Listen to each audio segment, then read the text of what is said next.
I'm going to call this council and committee meeting to order. Before we proceed, I want to acknowledge that the land upon which we are gathered is the traditional territory of the Haudenosaunee and the Anishinaabe people, including the Mississaugas of the Credit. Many of those descendants of those first occupants still reside in our community and add to the richness of our community life. Madam Clerk, the roll call, please. All members of council are present, Your Worship, with the exception of Councillor Butler. And I just saw Councillor Butler coming into the building, so she'll be here shortly.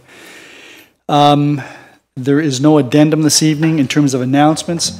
Just a few announcements, starting with, obviously, this past week, for those who are members of the British Commonwealth of Nations, the death of Queen Elizabeth, 70 years after she began her reign, was an event of a lifetime. So I would like, since we are a member of the British Commonwealth of Nations and the Queen was our head of state, I'd like us all to rise for a moment's silence, please.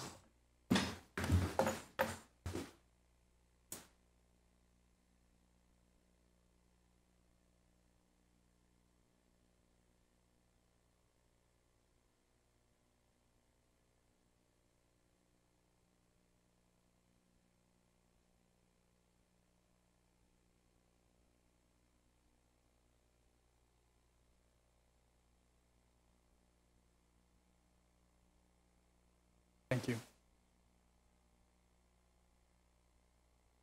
I should point out that the flags at all the municipal buildings are flying at half-mast, half-staff, and that there is a book of condolences for any of you who wish to sign. You may do so. It's in the atrium in the town hall here. I also wanted to mention that 21 years ago, the United States underwent, and really the world underwent, a traumatic event with the plane crashes, the terrorist attacks that occurred in the United States on September 11th, 2001. We are still feeling the repercussions of that event.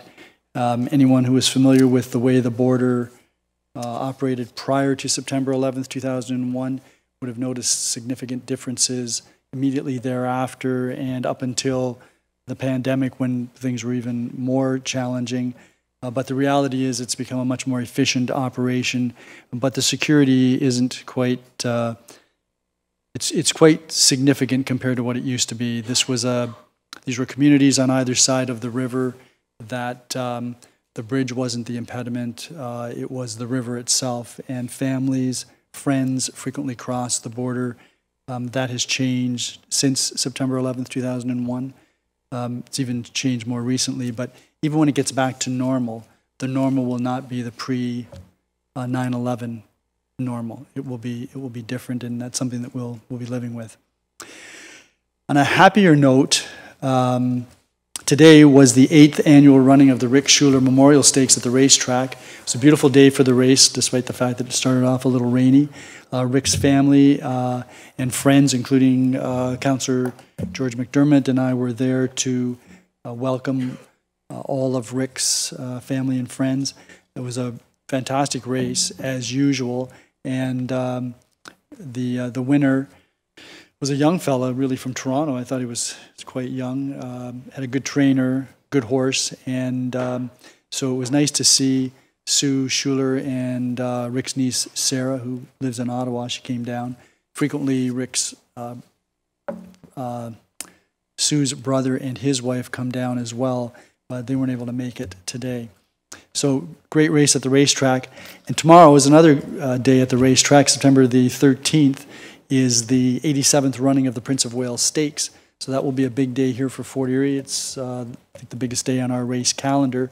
The track looks fantastic. They're getting ready for the running of the second jewel of our Triple Crown. And the races start, I believe, at 1 o'clock tomorrow.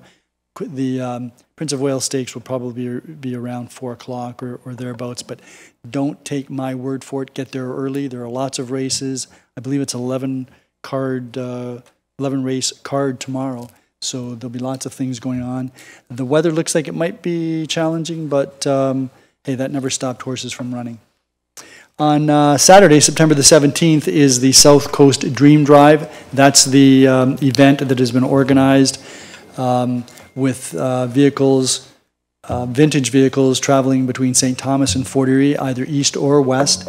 And we received a delegation a couple of weeks ago with respect to that. Funds that are raised through the various events that will take place along the length of Highway 3 and in the communities will be going to charities. In Fort Erie, the Ridgeway Lions Club is actively engaged, and they will be having activities starting at 9 a.m. at the Crystal Ridge Center, so you're invited there. And then in the evening, Rona is sponsoring a We Love Fort Erie concert at the Racetrack, again. Rockin' for Cope. So all donations, any money is raised, will be going to Cope, and that concert will be featuring Honeymoon Suite. So we're encouraging everyone to get out and show how much we love Fort Erie and how much our community cares. Okay, that's it for announcements. Are there any declarations of pecuniary interest? There being none, then a couple of upcoming open houses. One is a proposed combined official plan and zoning bylaw amendment for 214 Windmill Point Road South. That will take place on Tuesday, September the 20th at 5 p.m. in the Town Hall atrium. That's an open house. Then there will be a public meeting for proposed draft plan of subdivision and zoning bylaw amendment regarding 613 Helena Street. That is scheduled for Monday, October the 3rd here in the council chambers. The information report for that will be available at 5 p.m. on Wednesday, September 28th, 2022 on the town's website. And there's also a draft plan of subdivision, public meeting with respect to Seymour Avenue. And again, October the 3rd, 2022 at 6 p.m. In the council chambers. The information report will be available again on our website, 5 p.m. on Wednesday, September the 28th. This evening we have a couple of public meetings, and the first public meeting is a proposed zoning bylaw amendment for the Peace Bridge Village Phase 4 subdivision. The process for the public meeting is that council will hear from a member of staff, will provide us with background information relative to the application. Council members will have an opportunity to ask questions of the staff member. In this case, it will be Daryl Vanderveen. After he is finished, then we'll ask the proponent of the application if he or his agent wishes to address council. Again, there'll be opportunity for council to further question the applicant. Thereafter, we'll have to, if there is anyone who wishes to support the application other than the applicant, and anyone who wishes to oppose the application or wishes to obtain information about the application. This meeting is a hybrid meeting, and so we will be asking the staff to ensure that anyone who wishes to address council through digital means is given the opportunity to do that. And then before the close of the meeting, we will ask the clerk if there are any submissions that we have received since the information report has been filed with council. So with that, I'm going to ask Mr. Vanderveen to proceed with the public meeting. Thank you, Your Worship. Good evening. Good evening, Mayor Redekop, members of council, maybe attending here in person or a public meeting for the proposed plan of subdivision and zoning bylaw amendment for the address is 0-102.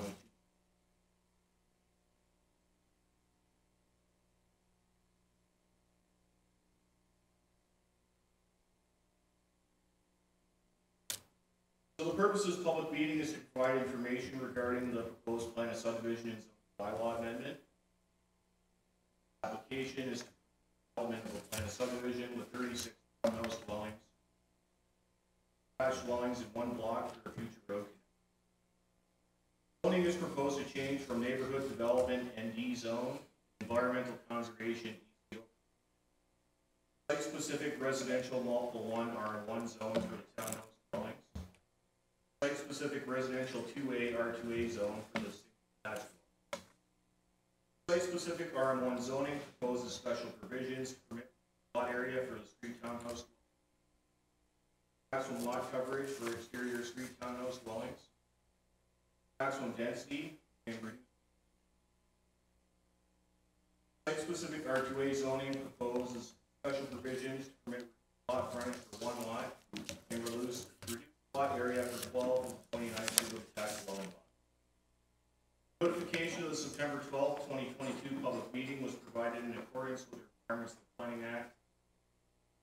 notice in the August 18, 2022 edition.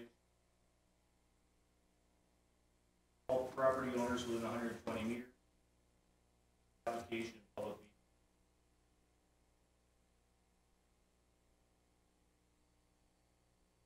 Subject property is located in the Garrison neighborhood of the town of Fort Erie.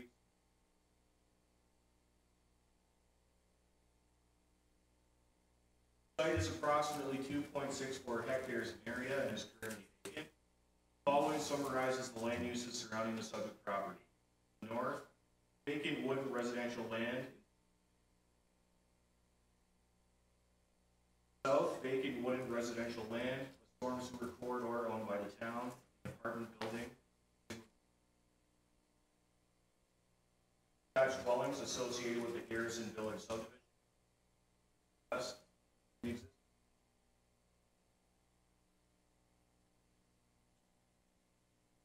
subject property is currently designated urban residential and environmental conservation.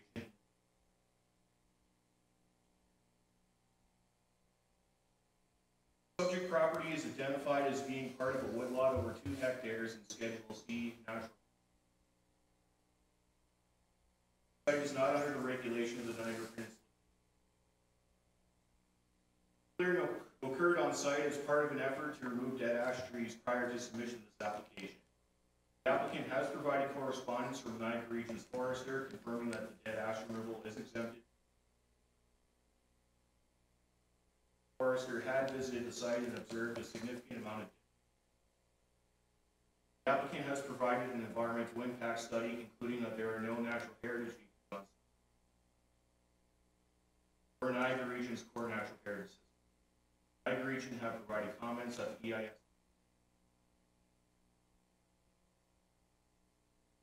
House Environmental Advisory Committee, or was circulated for comments on the proposal in the EIS.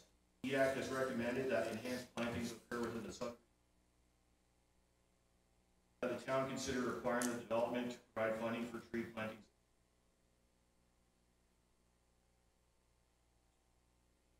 Subject property is currently zoned neighborhood development and D-zone and environmental conservation. Zoning of the subject property is proposed to change to a site-specific residential. Site-specific residential. The bylaw amendment also seeks removal of the environmental conservation.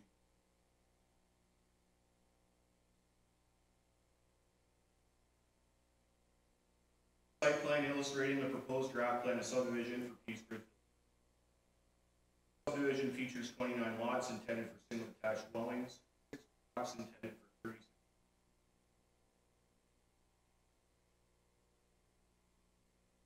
Draft plan features a crescent-shaped road shown as Street 8 that aligns with Arthur Street and Burwell Street. Majority of the proposed dwellings will front on a street. Dwellings and 9 of the attached dwellings will front on from Burwell Street to Arthur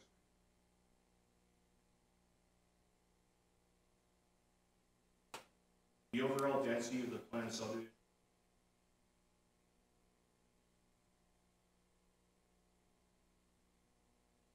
illustration of the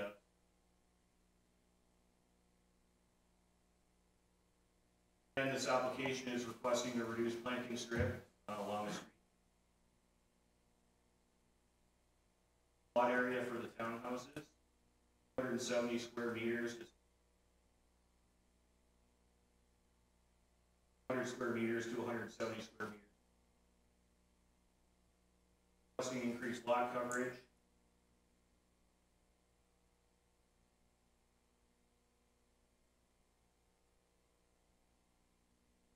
Units a hectare.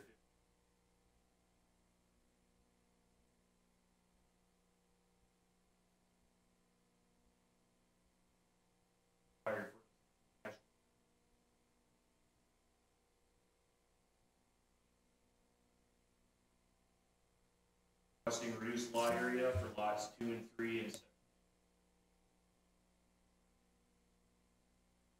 5 square meters to 325 square meters. And I've highlighted those properties in yellow on the map. And they're also requesting reduced lot frontage for one lot, lot 7, and that would be a reduction from 15 meters to 13.9 meters for a corner lot. So town staff held an information open house meeting and also received some comments in by email in advance of this meeting. I've highlighted the main issues here. The first main one that was identified was traffic, parking, and speeding. So in terms of speeding, that's under the mandate of the Niagara Regional Police Service. So if there is an issue with speeding, we do recommend residents reach out to them. In terms of traffic and parking, it's my understanding that the town recently passed a traffic calming policy. And as of next year, residents will be able to make submissions for the town to review what traffic calming measures may be implemented in their area. Another major concern was tree removal on site. I went over that earlier, but basically the trees were removed under the guise of removing dead ash trees on site, and it was cleared through Niagara Region's regional tree forester. Another issue was sump pump discharge. This will be from phase 1 of Peacebridge Village. I guess the sump pumps are discharging water onto the sidewalks in the winter, and it's causing a hazard for slipping and falling. So I note that if that is encountered again, members of the public should reach out to the town's customer service staff, and we'll follow up and address the issue.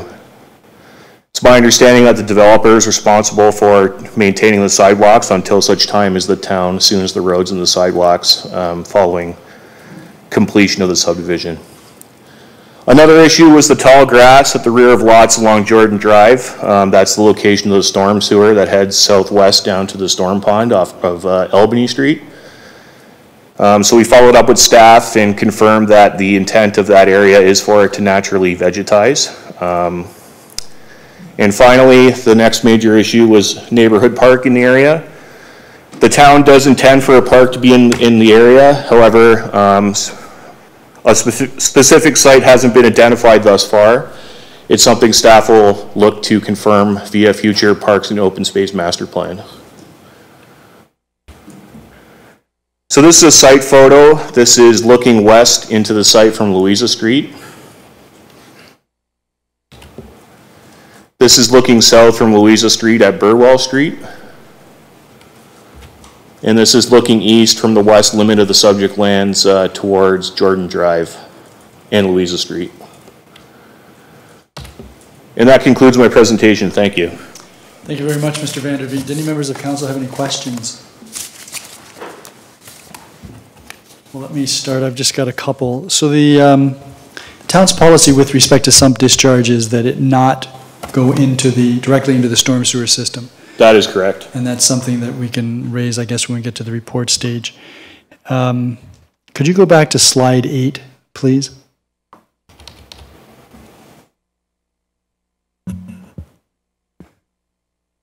So this would indicate that the lots will be a little smaller, but the buildings on the lots will be a little larger. And so the lot coverage is impacted because of really the size of the lots. That's correct. And any comments about the density from 35 units per hectare to 50? In my opinion, it's not I know it seems like a large increase, but it's only on the townhouse block. The development as a whole fits well within what we would consider to be a low density residential development, and it's just under 25 units per hectare. Right. Okay, thank you very much, Mr. Vanderveen. Any other councillors? Councillor Lubberts? Yes, thank you very much, Mayor Redekop. Thank you, Daryl. Just getting on with the parking. What is the parking here? I can't find it. How many spaces per unit? Through Mayor Redekop to Councillor Lubberts, it would be 1 parking space per lot, per dwelling unit. And what do we normally have? I think it was 1.5, is it not? Through Mayor Redekop, Councillor Lubberts, 1.5 is required for apartment dwellings and block townhouse dwellings. Is that what this is? These are street townhouses. What's the difference? Block townhouses, they typically have smaller inroads. These would be wider, town-maintained municipal roads. Typically, there's a garage in addition to parking in the driveway. So they're It's generally accepted that 1 parking space per dwelling unit is acceptable for street townhouses. Yeah. Okay, all right, thanks. Anyone else? Thank you very much, Mr. Vanderveen. Thank you. So we'll go to the applicant or the applicant's agent.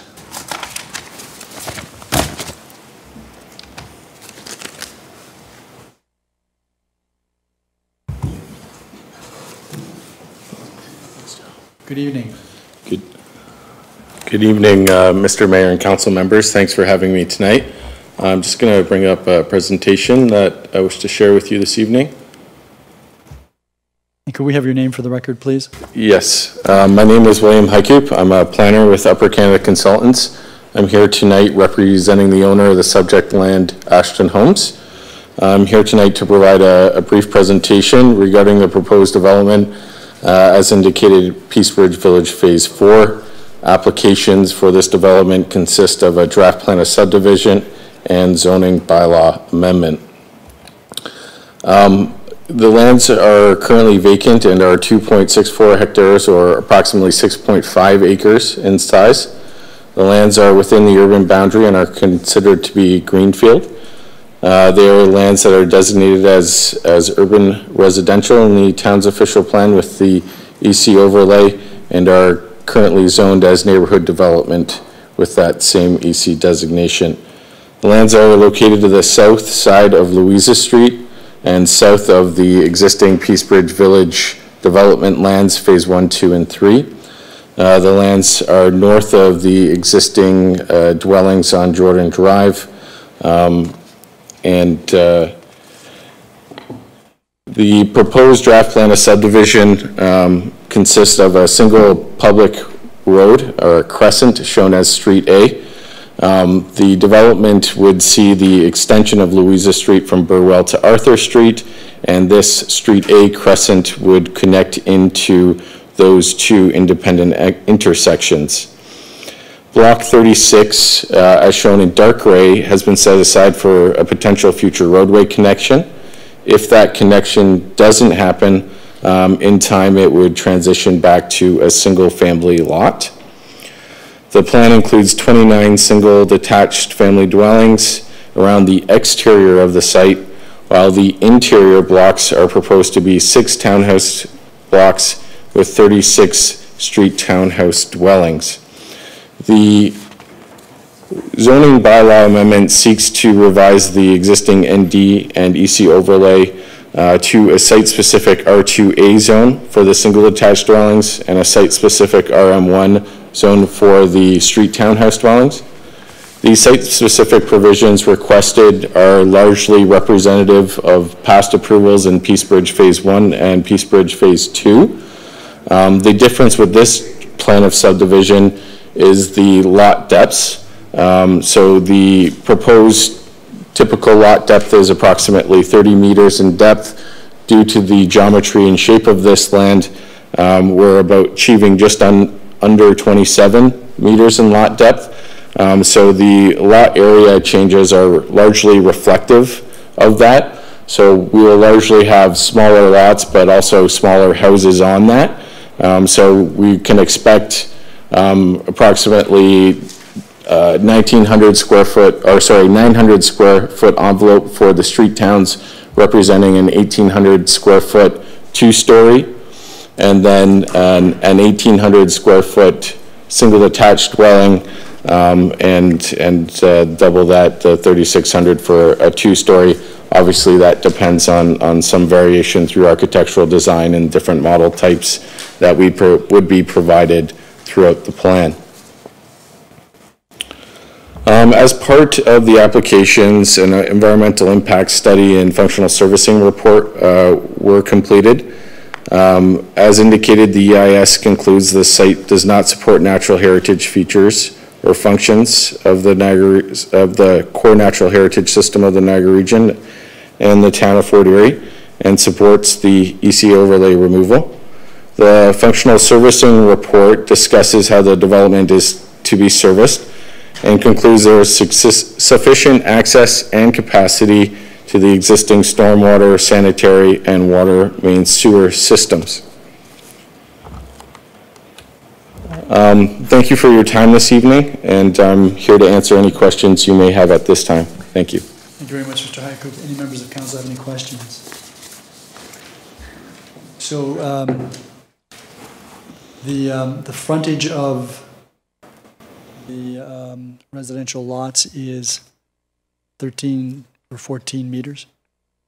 To you, Mr. Mayor, yes. So we're not proposing to change the frontage requirements of the lots. There's one lot, Lot 7, that we've requesting that change adjacent to Block 36, that future roadway connection. We're unsure of any neighboring plans to do anything. So in the event that that doesn't happen, it would be considered an interior lot. So that's why we've asked for the change on that frontage. You indicated that there be smaller lots, smaller houses. 1,800 square feet, that's not small. 3,600 is definitely not small, I shouldn't think. What would you know what at this stage, what the market price of these houses might be? It has been varying quite a bit lately, but based on some of the phase 2 and phase 3 pricing, we're looking at around 500-600. That could vary, go up or down depending on market. But right now, that's kind of what we're looking at. Some of the larger houses, it really depends on, there's different options depending on a customer. So they might come in and choose a bungalow house at 1,800 square feet, and obviously the price point is different for a 2-story. Okay, thank you. Any other members? Councillor Lubberts? Yes, thank you very much, Mayor Redekop. Going back to affordability, the townhouses, are any of them going to meet the definition of affordable housing? Through you, Mr. Mayor, not the regional definition, no. No. Okay, thanks. Anyone else? Thank you very much, sir. Thank you.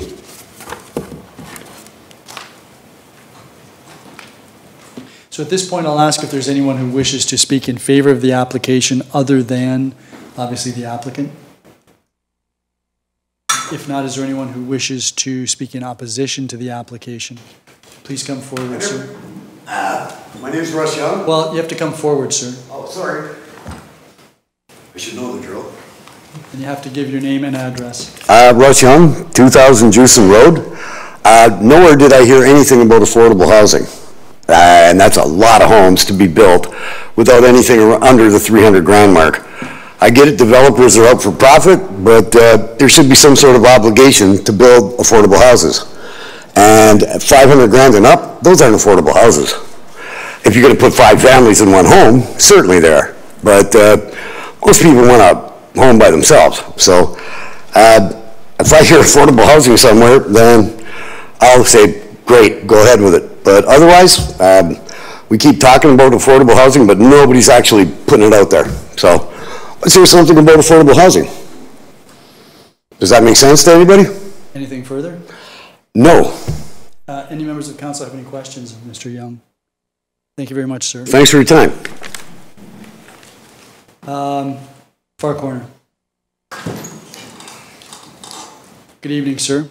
Good evening, Mr. Mayor and members of council. My name is Colin Lee. I live in Jordan Drive. Our house would be... Address on Jordan Drive? Sorry, 394. Thank you. Would be right behind, I think, what's unit number 20 there, that kind of pie-shaped one there in the corner. Anyways, the reason we bought our house there 2.5 years ago was we were attracted to the green space behind us. And at the time, nobody could tell us, or would tell us, who owned this property or if there was any short or long-term development plans. Now we find out we're going to have what I would call a fairly high-density subdivision right behind us. I don't know if I have any sway in being able to stop it, but assuming that it goes ahead, questions would be, how long does it take for the town to give final approval? When would construction begin? And how long would it take? When would it be complete? One other thing, the storm drain ditch that runs behind us there between the properties on Jordan Drive and the proposed subdivision, right now, when they cleared the trees there, what, 1.5 years, 2 years ago, they they create a bit of a berm on the opposite side of the ditch from where we are. If they're going to have to clear the rest of that land, would they consider a higher berm to give us a bit of a barrier between us and the people, the proposed people behind us? Just for the record. Yep, no, that's fine. Mr. Lee. Sorry, go ahead, Mr. Mayor. Further? No, that was it. Okay, just so those three questions and a comment. Yep, before you go, Councillor Dubanow. Yeah, thank you, Your Worship, and through you to Mr. Lee. Thank you very much for coming this evening, and I'm familiar with that area there and the stretch in behind. We may have even talked about some of the drainage issues. I'm just wondering, if they can't do a berm or if the grading doesn't support that, they had mentioned about vegetation. If we can do something to perhaps provide some privacy, would that be like a suitable compromise if they can't do the berm? Yeah, line of cedar trees or something. Okay, yeah, no, and that's why I want to check, just so we can work together on this. I appreciate it. Okay. Thank you. Thank you. Anyone else? Thank you very much, Mr. Thank you very much for your time. Sorry. She's next. Yep. So there were two people with, I think at least one of you had your hand up. Please come forward.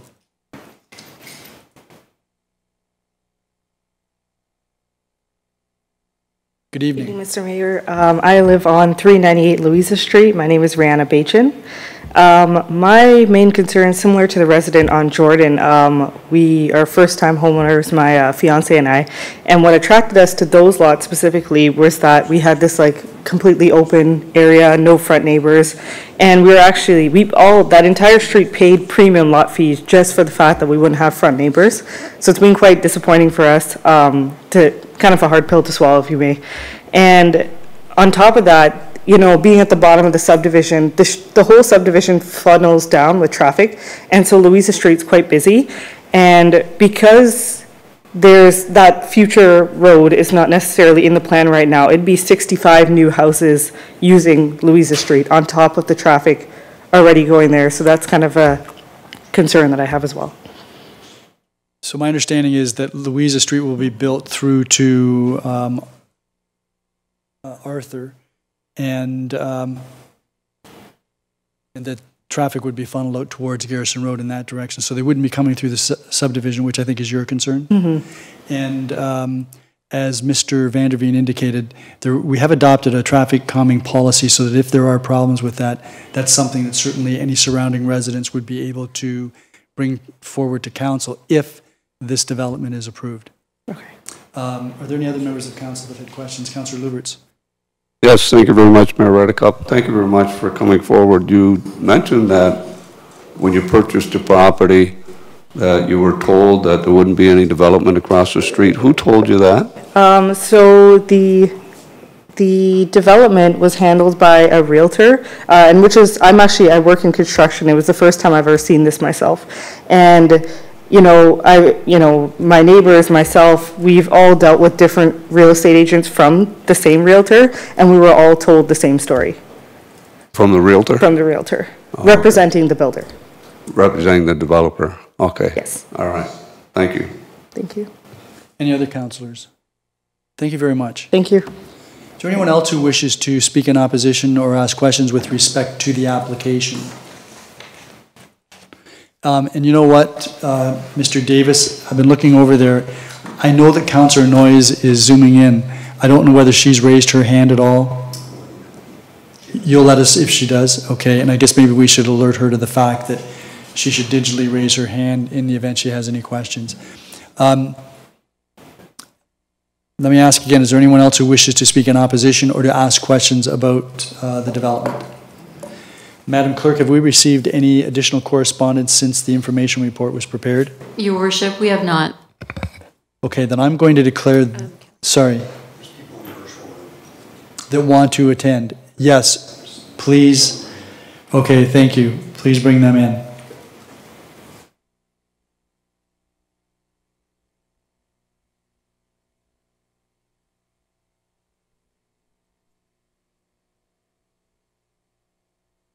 Good evening, Councillor Noyes.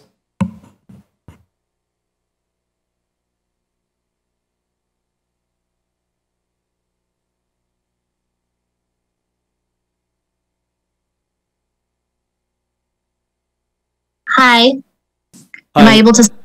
Hello, my name is Aisha Rahman. I'm one of the residents on Louisa Street, 400 Louisa Street. And I also wanted to provide a comment. Sure, please proceed. Yes, so when we moved forward with the purchase on Louisa, we were also told by the agent that specifically after being asked if there would be any homes built across the street, and we were also told the same thing, that there would not be any homes built there. It's an empty lot, and actually we were told that the land was protected. We also did pay a premium fee for no front neighbors, as informed by the builder. That's one of the reasons why we moved forward with this purchase. So this did come as a shock that there will be building there. When we saw that the land was being cleared, I was in touch with the town. We were told that they were given approval to remove dead ash trees, but from observation, it looked like basically it was being clear cut. Most of the trees were being taken down there. We're also worried about the impact of construction. It's disruptive. Obviously, ongoing construction has been happening in this subdivision, but this is going to be continuing. There's going to be equipment, machinery on the road. We're all, using Louisa, but there's going to be equipment lined up on there. We have had our vehicles in the past damaged by such equipment. These are all concerns. Thank you very much for those comments. You might want to speak to your lawyer with respect to any representations that were made to you by the realtor or the developer. However, the other concerns that you've raised, they've been heard by staff, and we can follow up on, particularly your concern about what happens during construction in terms of your property and your ability to move around the neighborhood. Do any members of council have any questions of Ms. Rahman? If not, Councillor Noyes, do you have any questions of Ms. Rahman? Thank you very much then, ma'am. Thank you. Mr. Davis, anyone else who wishes to come into the meeting? Okay, so I'll call one more time. Is there anyone else who wishes to address council with respect to this matter? If digitally, please raise your hand. Okay, we've already gone to the clerk, so I'm going to declare this public meeting closed. This report will be dealt with immediately then. So I need someone to put the report on the floor. Councillor Lubberts, are there any questions or comments by members of council with respect to this? Councillor Dubanow. Yeah, thank you, Worship. I just want to touch on the issue raised by Mr. Lee, right? He's nodding. Earlier about the privacy impact. We have an opportunity here, and I understand where these residents are coming from, because I back onto a vacant lot as well, and I understand one day someone may buy it and there could be houses behind me as well. We have a real opportunity here with this little strip of municipal land used for drainage to help mitigate that impact. And I understand, if you have a piece of property next to you, you have to work with that, but we have an opportunity here, so I'm hoping staff can work with the developer to perhaps do something to deaden that impact. And I'm also concerned, Your Worship, with the, as you mentioned earlier, about the representation, because my understanding was that this was never protected space to the extent that it couldn't be developed. But I hope this is something we can maybe address. I don't know what we can do at the municipality, but it's concerning when you hear something like this, because there's a lot of growth going on in our town, and I would hate to think that things are being misrepresented. That's very troubling to hear as a councillor. So those are just my comments, Your Worship. Thank you very much. Thank you, Councillor Dubanow. Councillor Lubberts. Yes, thank you very much, Mayor Redekop. Just to follow up on the trees, EAC requested that maybe we could talk to the developer about providing trees elsewhere in the town to compensate for the loss of trees. And I'm wondering if that's something that we can require from the developer for this Burham or this privacy area. Mr. Hurlovich. Mr. Mayor, through you to the councillor, that is certainly something that we could address through the recommendation report and the conditions of draft plan approval. Yeah, okay, thank you very much. And looking at the whole overall area where this subdivision is taking place, where is our nearest park for this development? And why are we not getting parkland or some kind of a park in this subdivision? Mr. Van der Veen, do you want to address that?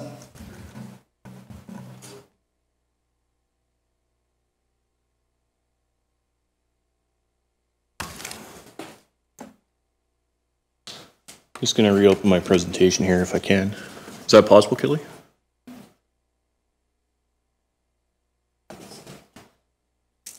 Just so we can get a context of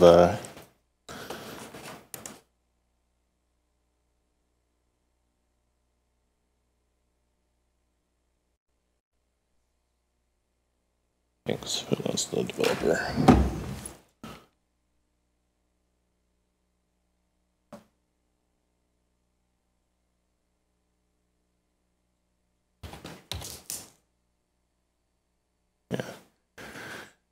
So council approved a neighborhood plan for this entire area back in 2007, so it was some time ago, and it did identify the need for a neighborhood park in this area.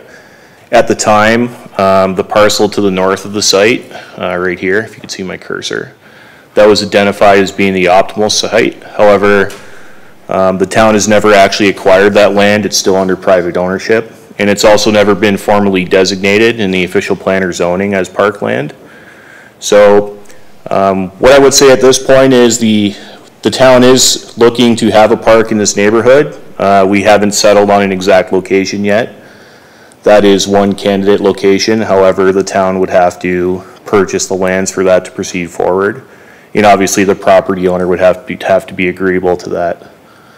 And as I mentioned in my presentation, it's the intention that staff will prepare a parks and open space master plan at some point. And one of the outcomes of that would be to locate the optimal location for a park in the Garrison neighborhood. So, Mr. Van der Veen, there is a park called Energy Park. Oh, sorry, yes. Side of Concession Road.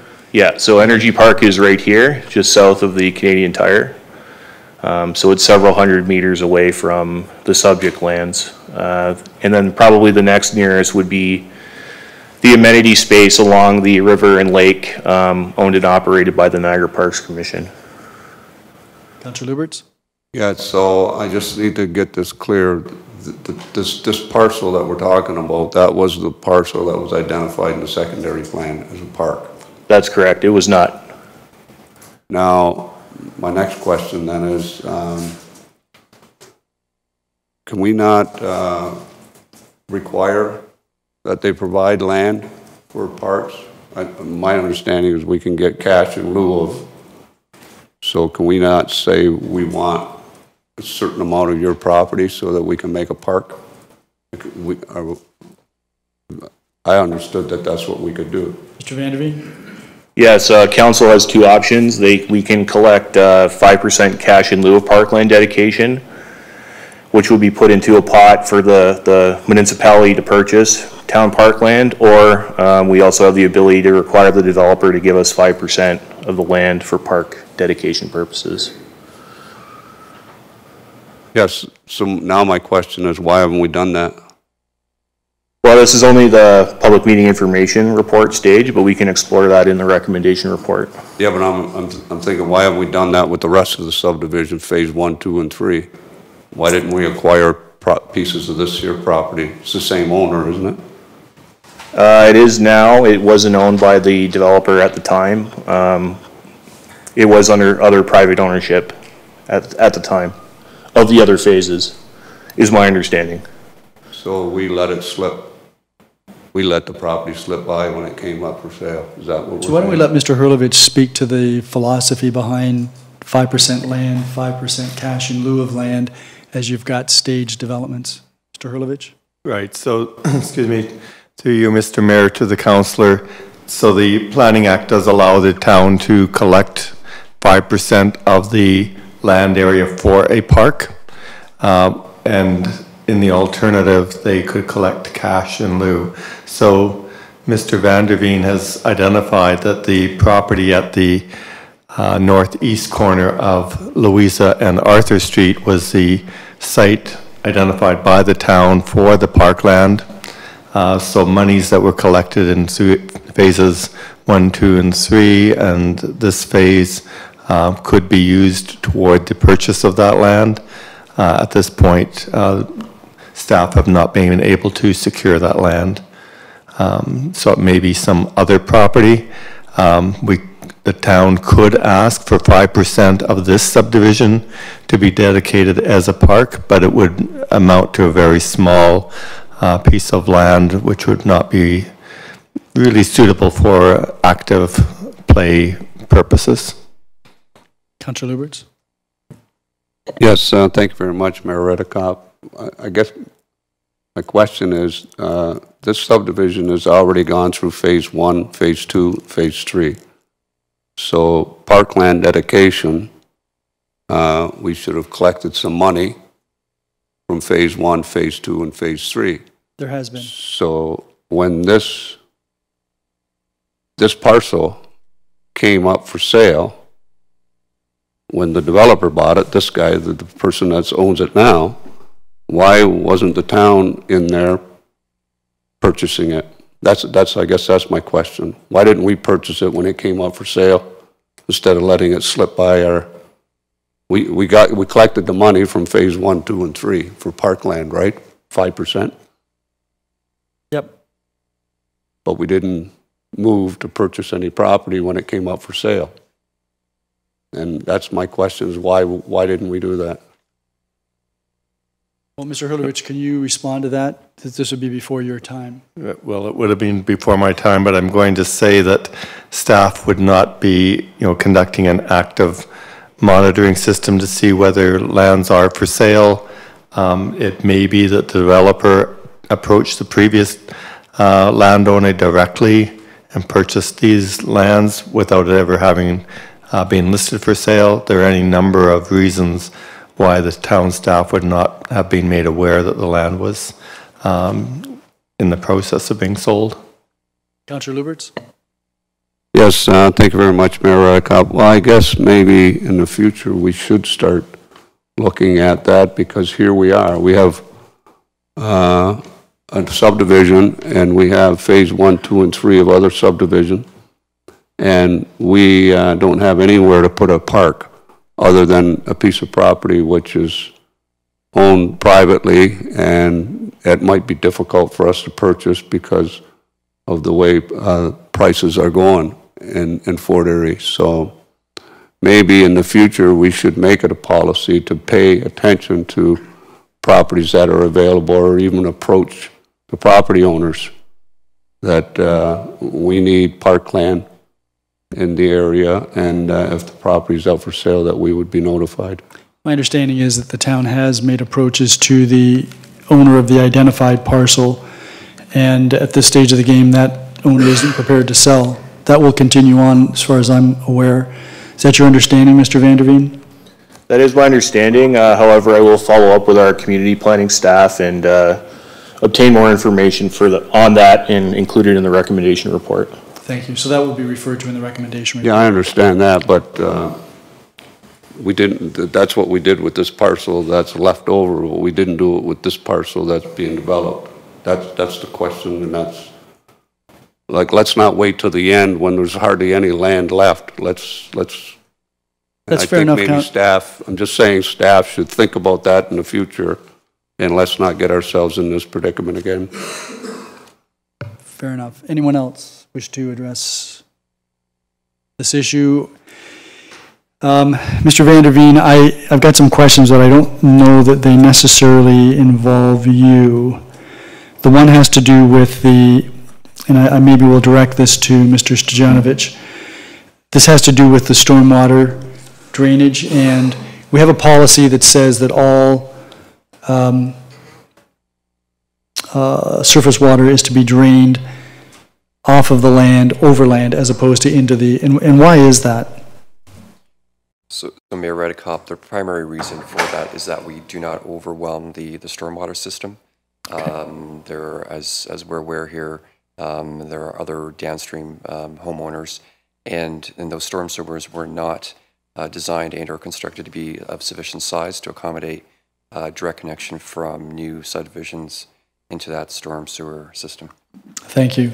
And then with respect to the stormwater management pond where the storm drainage will be directed, that facility is already in existence, as I understand it. And I don't know whether you would know this or whether Mr. Vanderveen, you would know this. The question is whether the existing stormwater management pond can accommodate the drainage flows from this parcel. Is that correct? Yeah, initial response I got from our coordinator of development approvals is that the existing capacity is sufficient for this phase. However, that pond does also have the capability to be expanded in the future if needed.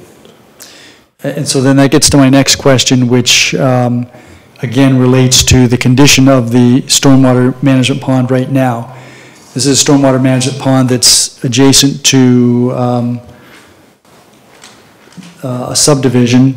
It's actually between a subdivision, two portions, and has weeds about 3 feet high. And we have been trying for the last couple of years to look at ways that we can improve our policies relative to stormwater management. My question on this would be to Mr. Hurlovich. Since this stormwater management pond is going to be utilized for this subdivision, can we include a condition in the conditions of draft approval, if this were to be approved, which would place some requirements for maintenance of that stormwater management pond by the developer while it's still in the developer's hands? Yeah, I don't know that this pond is in the developer's hands. I'd have to investigate that. So if it's a separate developer, I'm not sure what arrangement would have to be made between developer A and developer B. Certainly we can investigate that and report back in the recommendation report. And if it's owned by the same developer, then that would make it easier for us to impose a condition? Absolutely. Great, thank you very much. I don't have any other questions. Any members of council? Councillor Noyes? Yes, I see your hand.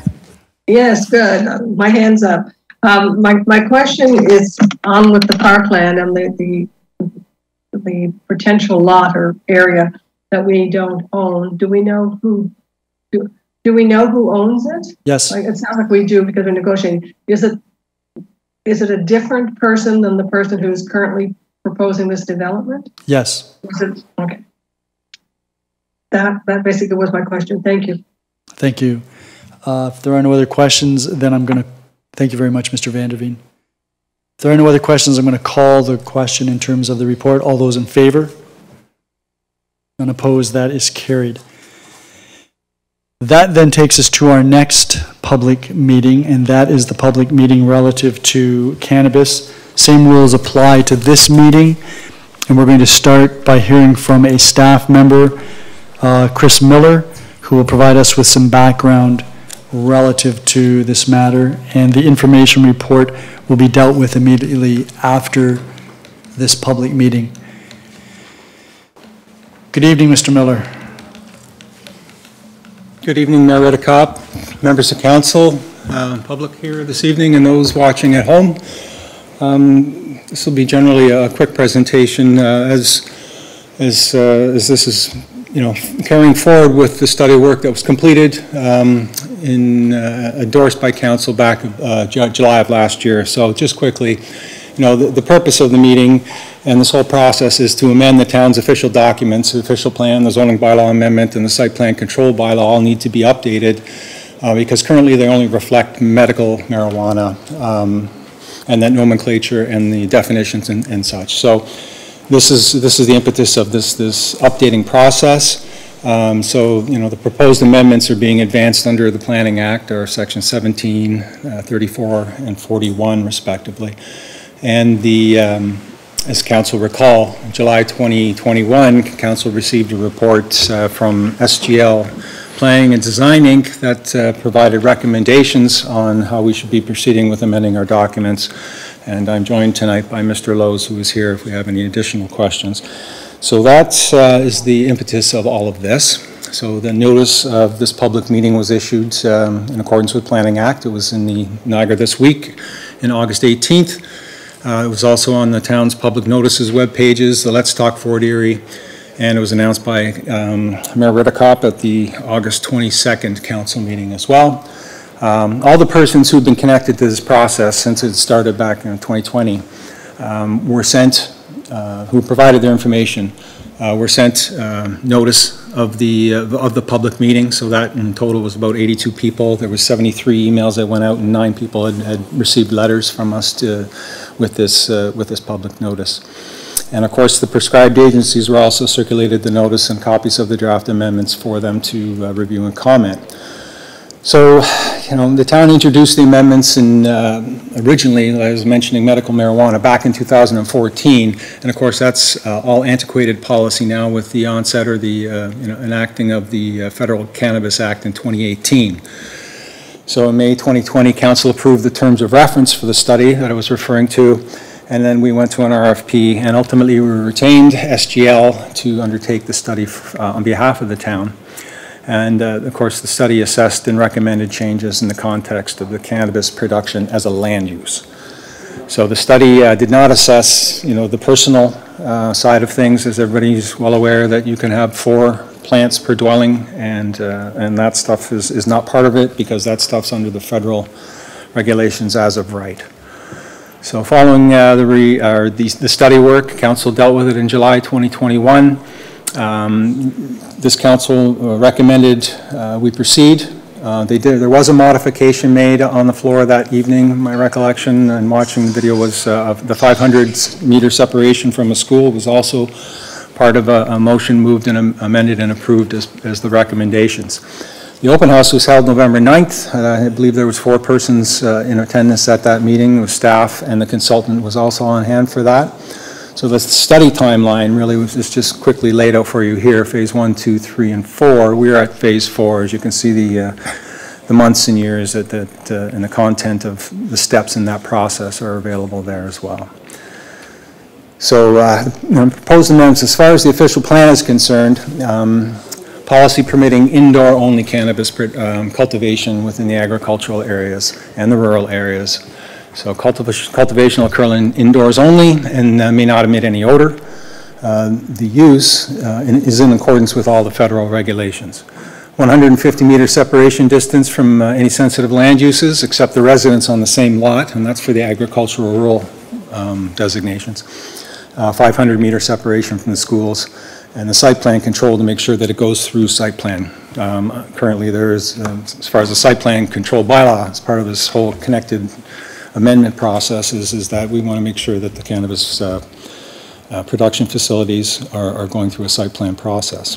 And that also that the accessory use of cannabis in the agricultural and rural areas must occur on the same lot as the cultivation. As far as the industrial and business park designation is concerned, it's pretty much the same as far as separations and that type of thing. The only thing that's absent or different really is that there's no residential connected with this, as council will know, that there's no residential permissions in our industrial areas. So, and so the provision of the medical marijuana production facility references are basically being removed and replaced with this amendment process. As far as the zoning bylaw goes, we'll be updating the definitions to include the 2 new definitions of licensed cannabis production facilities and the designated medical grow, and removing the old reference to the medical.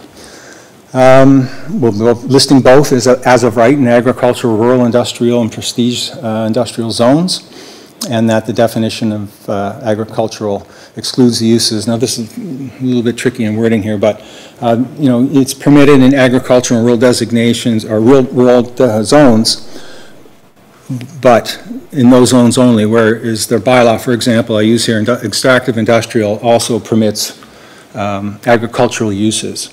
Really, we're saying no, just in the agricultural zone and the rural zone, not the extractive industrial zone, because ultimately you're going to be building and removing off that site. It's likely not a feasible endeavor as well.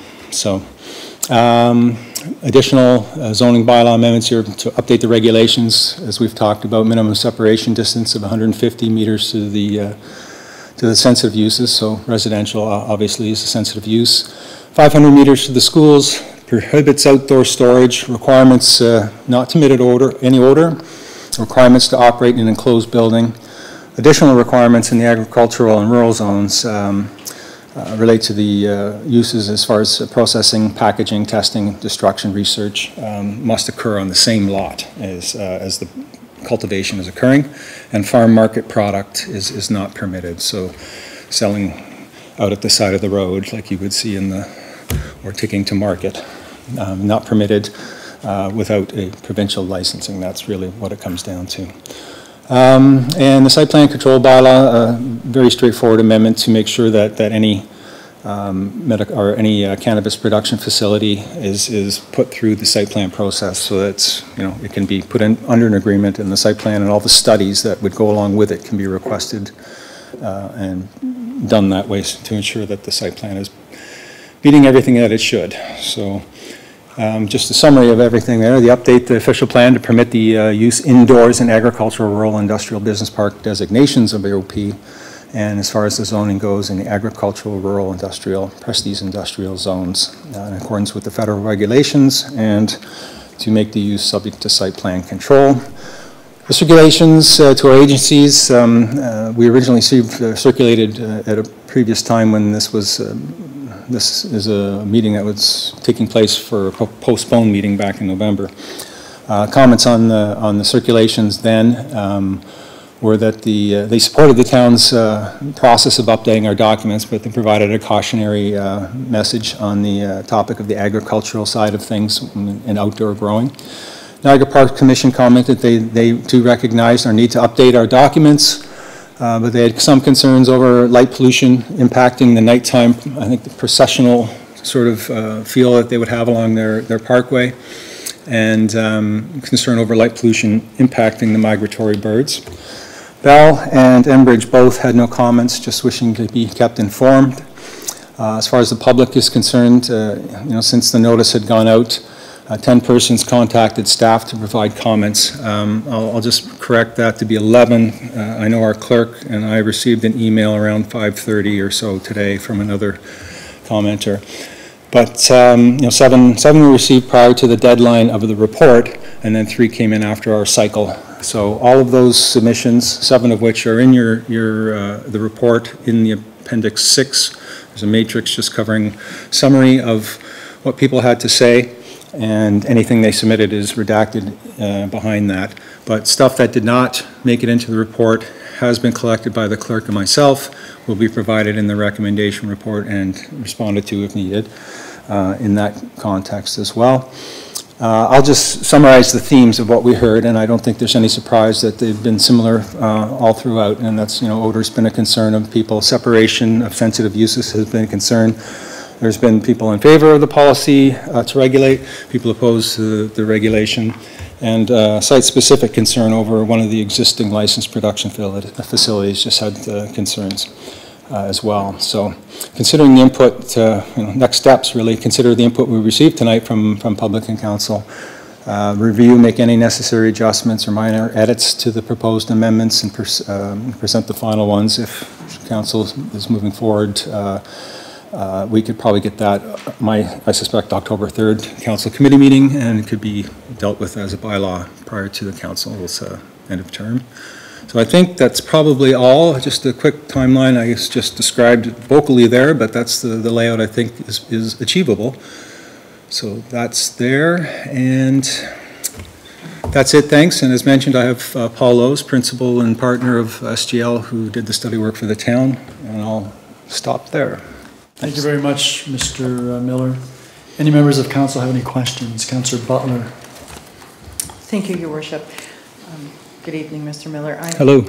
You went so fast, and I was trying to write down some of the things that you said, and I need some clarification on certain aspects, because I think I heard it incorrectly, because it contradicts what your report says. Okay. So the first one is saying no to agricultural rural, What did you mean by that? Sorry, no to agricultural and rural? No, it is permitted, it would be a permitted use in agricultural and rural. I think maybe what I stumbled or was mumbling or something, because I do that, may have been that in the zoning portions of agricultural and rural, we have agricultural zone, we have rural zone, but we also have, like, for example, extractive industrial zone. And that agricultural use is a permitted use in extractive industrial, but we're not allowing cannabis production in the extractive industrial zone. Because the use is different than, you know, the zone. The permitted use is pure of agricultural and rural zones that be permitted in those zones. Okay, thank you. And just for further clarification with respect to the farm market product sales, if Health Canada gives the agricultural zoned or the industrial zoned a license to be able to sell right at their site, that's perfectly acceptable from the town of Fort Erie, correct? That staff doesn't have an issue with that. It hasn't been the case. Like the farm product market aspect of this is a little bit gray in that sense, but the fact of the matter is that the feds say that, you know, if you want to sell, you need a provincial license. And so you know, at the public information open house, there was question around this topic, and the person who was speaking had a license to sell, you know, from the facility in the agricultural zone. That's different than just being a producer in the agricultural zone and going out to the curb with your product or to a market with your product without a license.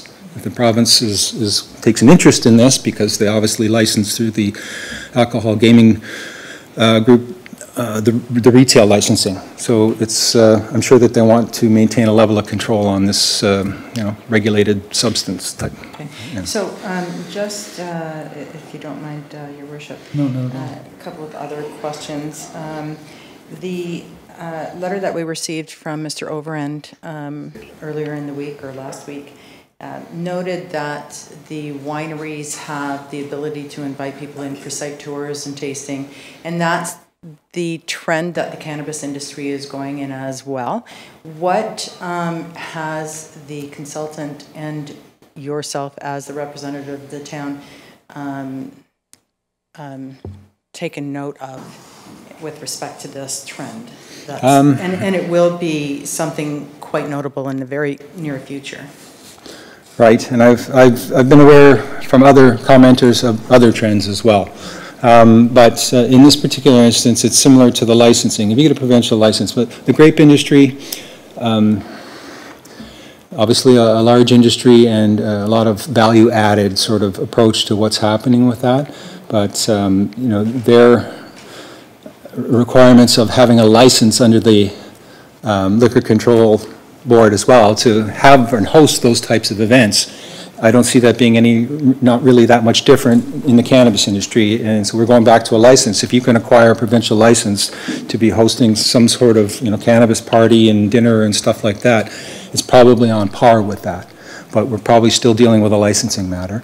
I don't know. I mean, I would be, you know, if there's a market for that and encourage, you know, additional value added in our agricultural areas, that's something that's been, you know, trying to be pumped up for regional and provincial interest is let's do more with our agricultural areas. But I think it really just comes down to getting a license, you know, so a process for that. But I would just add to that producers who may have a facility going right now would need to have regard. If they want to add something to that, if they're going to add a restaurant or something like that, then really it needs to be a site plan matter as well, because right now, under the way this works, the site plan control bylaw is dealing with a facility that's just, you know, cultivating marijuana. There's enough parking spaces for the staff, you know, that kind of thing. So if you're adding something, we need to know about septic, we need to know about all these other areas, because typically the rural and agricultural areas are not serviced. So we need to know, you know, those impacts of having or adding those uses to that, which may require additional or cracking open a site plan agreement to accommodate that. So,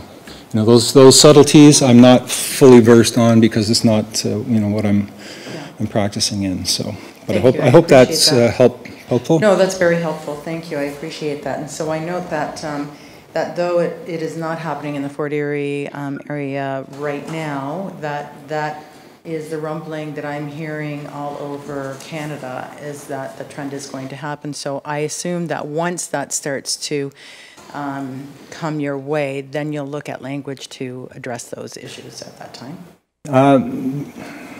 Yes. Through Mayor Redekop to Councillor Butler, things are always changing. Policies change. Thank you. Everything changes. Keeping up is hard. Councillor Noyes, I see your hand up.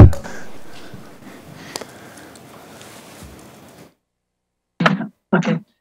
Thank you, Mayor Redekop. I guess my question is in regards to a subject that came up a while ago when we were talking about this issue about the town and the staff really not knowing anything about the license itself. Like we weren't made aware of that this person who's applying to have a facility, that they even have a license to produce it, or the number of plants or the size.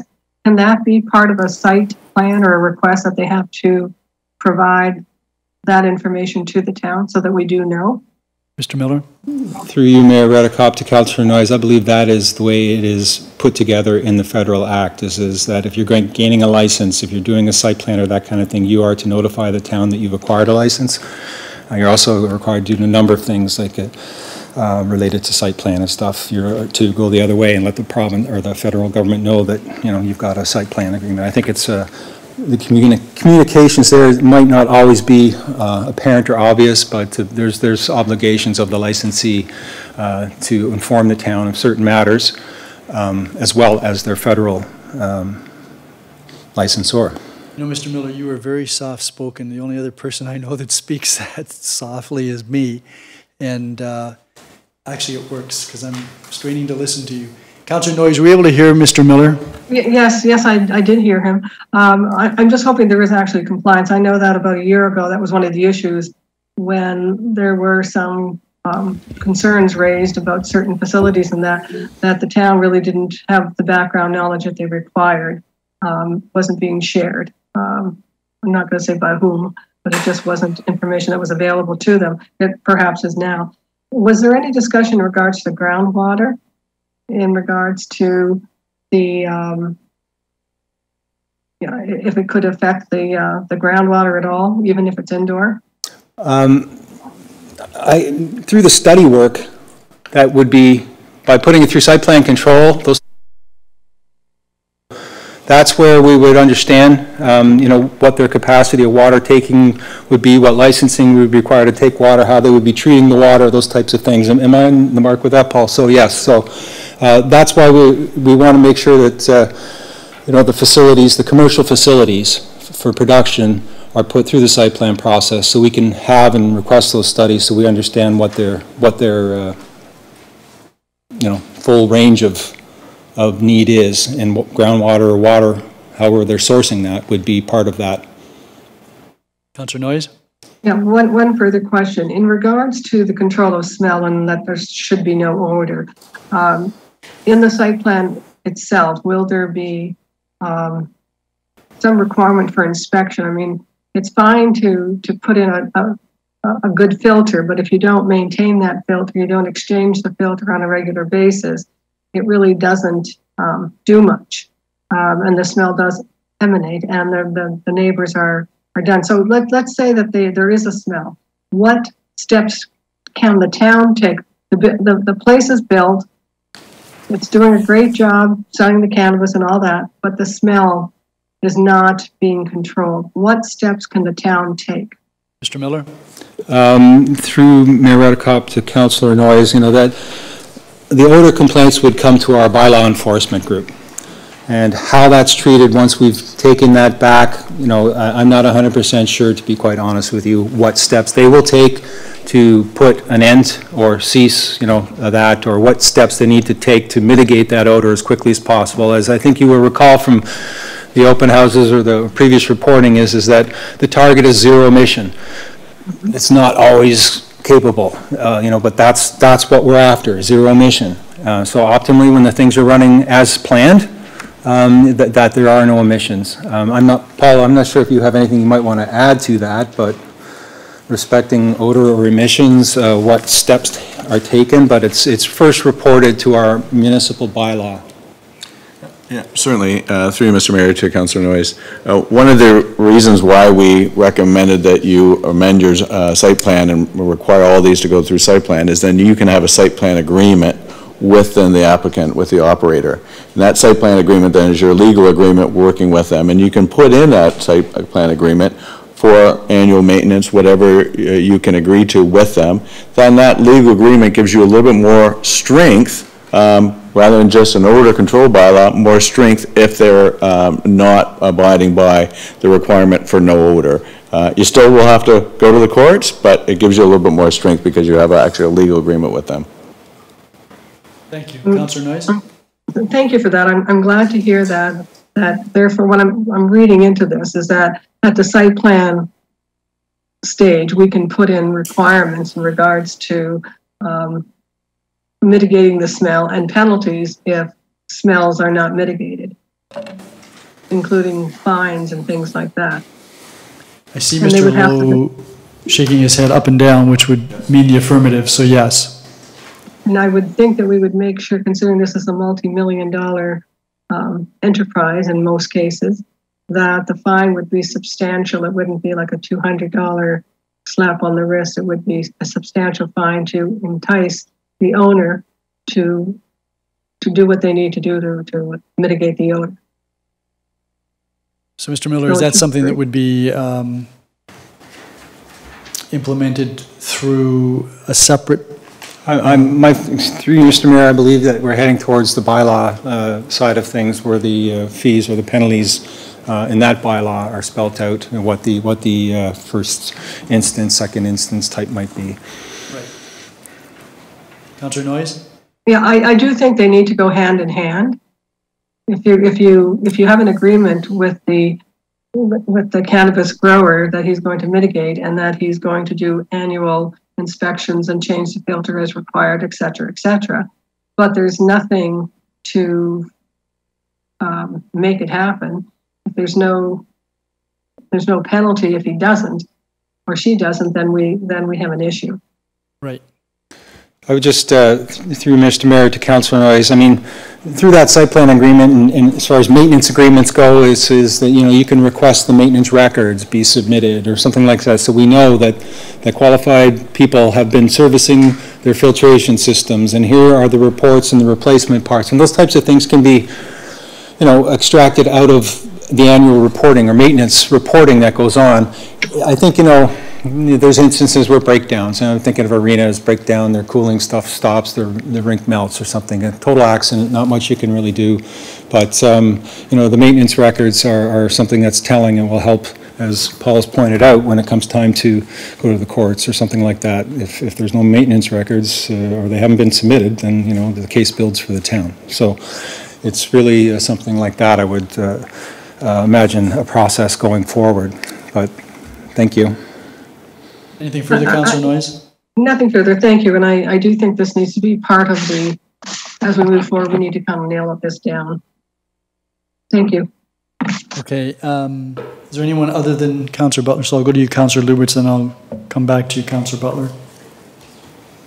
Yes, thank you very much, Mayor Redekop, and thank you very much, Mr. Miller. Slide 5, can you go back to that? I was reading it, and I didn't write nothing down, but I did read something interesting.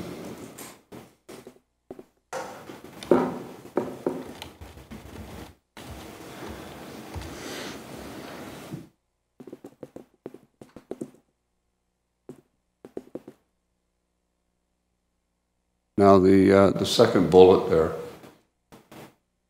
the study assessed and recommended changes to the context of cannabis production and as a land use. Now, can you explain a little bit more about the land use and what lands? And previously, through Mayor Redekop to Councillor Lubberts, the land use previously for the medical marijuana from the 2004, that whole implementation of the policies and zoning around that. Old study? Yeah, that stuff was also, I think, mentioning open space, you know, as a use in open space, and I believe there was another designation. But so it really is in the context of land, where what you can do or use that land for, in this case, cannabis production facilities as a land use can happen on agricultural, rural, and in the industrial and prestige industrial. Okay, all right. Okay. Now, slide 10.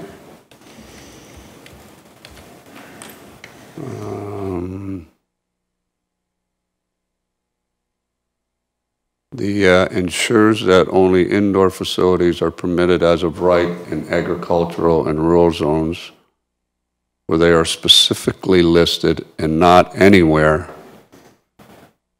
in agricultural use. Can you explain, what does this mean? Through you, Mayor Redekop, to Councillor Lubberts, this is sort of where I was mentioning that our extractive industrial zone also permits agricultural use, meaning even though it's going to be a pit one day in the future, they can grow corn on it right now.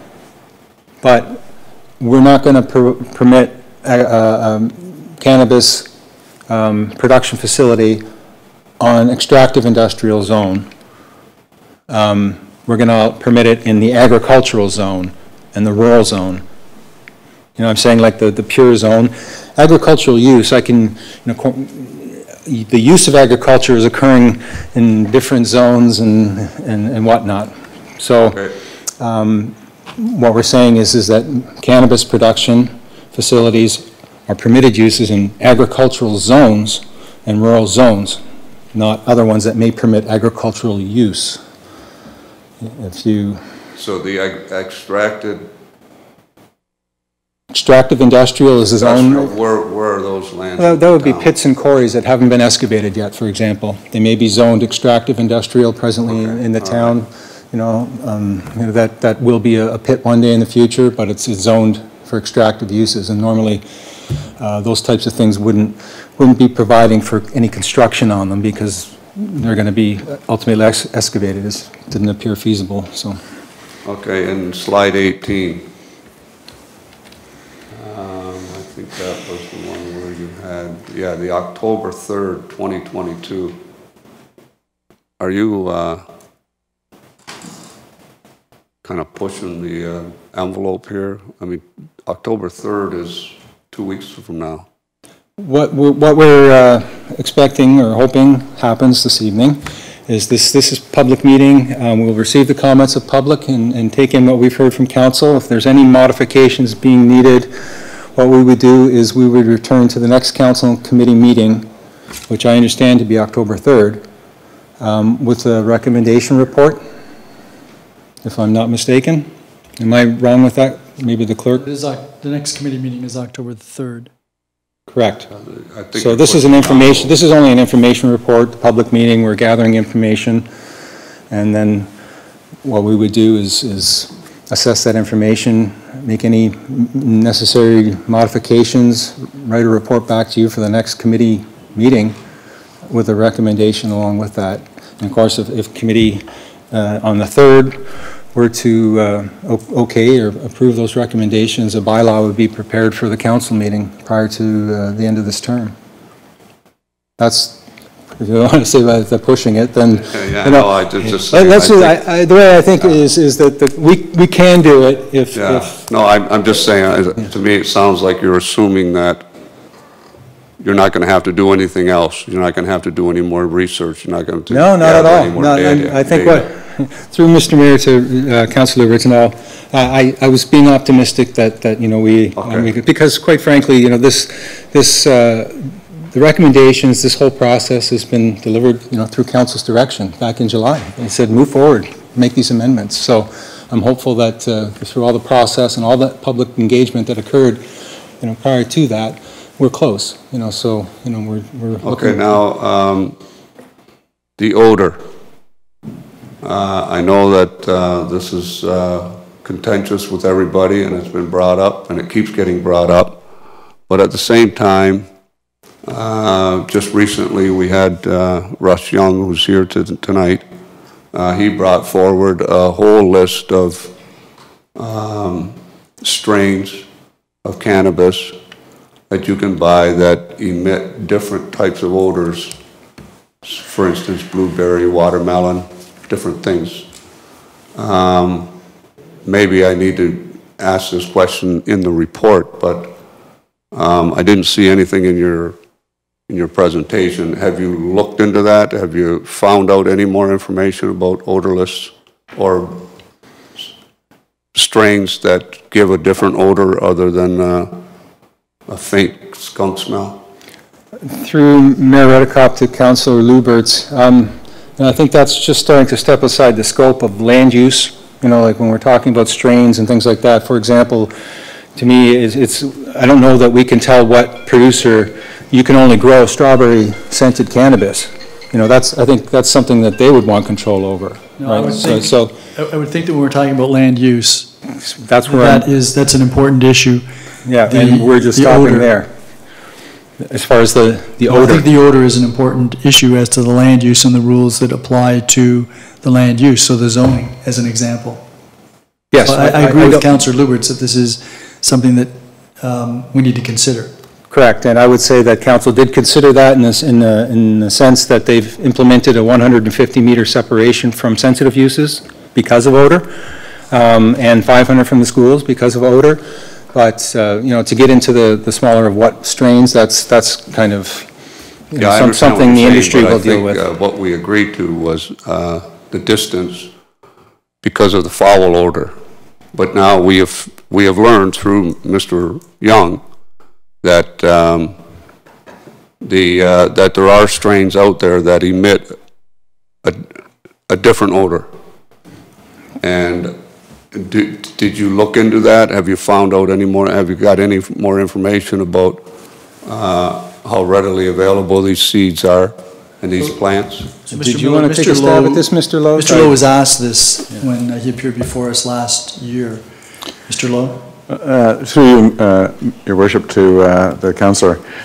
Yes, there are, we understand that there are looking at strains to reduce the amount of odor, but through zoning, and I think this is what was trying to be said, through zoning we can't restrict to a certain type of plant that's being grown. So until the federal legislation is changed to say you can only grow this type of crop, cannabis crop or cannabis strain, then we could look at changing the setbacks or looking at outdoor grow.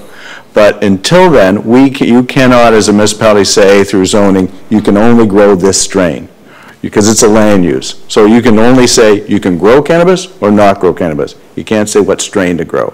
So there's no ability to control that through zoning or official plan, which is the problem. Thank you. Councillor Lubberts? Well, okay, so let's make sure that when you have an opportunity to speak, Mr. Young, no one will interrupt you, okay? Councillor Lubberts? Yeah, okay, all right, thank you. So we haven't looked into that. We haven't found too much more about that other than what you're saying is we can't restrict, you have to grow only these strains. But I guess what we need to do is educate the grower that this is what's available, and everybody wants to be a good neighbor. So we can recommend, we don't have to say it's specific, you have to have this, but we can recommend that, look, there's other strains out there. Are you intending to use different strains, and especially for outdoor growing? Through you, Mr. Mayor, to Councillor, absolutely. And in the future, if an applicant wants to amend that setback and say, I can prove to you that I'm not going to emit an odor, then that can come before this council and you can make that decision. But again, it's going to be the ability to control that and what they grow, it's going to be very difficult through zoning.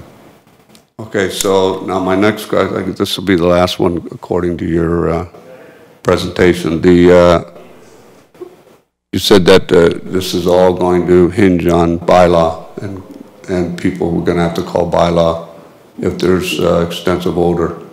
How many odor complaints have we got to date from marijuana growing? Do we have that data? Through the mayor to Councillor Lubberts, no, I do not have a number with Do we, though? I'm sure that bylaw does keep record of that, yes. But I don't have that information. I'm not sure, Alex, if you have any insight on that one, so.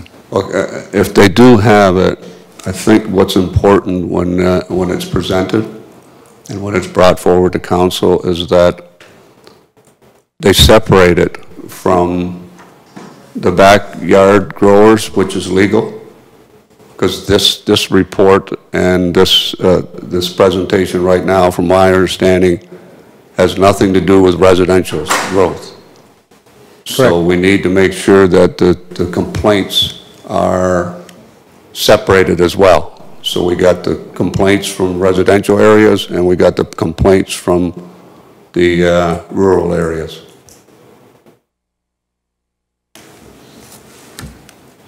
Okay? Very well. All right, that's all from their presentation. Thank you. So before we go back to Councillor Butler, is there anyone else? Then back to you, Councillor Butler. Thank you, Your Worship. I did forget to ask one question. With respect to outdoor grow, while the federal government and OMAFRA approve outdoor grow, why is it that the municipality of Fort Erie is not looking at incorporating that? Through the mayor to the councillor, I understand that the Cannabis Act does have permissions, for outdoor. I'm following council's direction through the study work that was prepared and council's direction to move forward with amendments that prohibited outdoor grow. Okay, to follow up on that, with respect to that becoming inevitable in certain areas, what is the potential game plan? Through the mayor, I'm sorry, inevitable, what do you mean?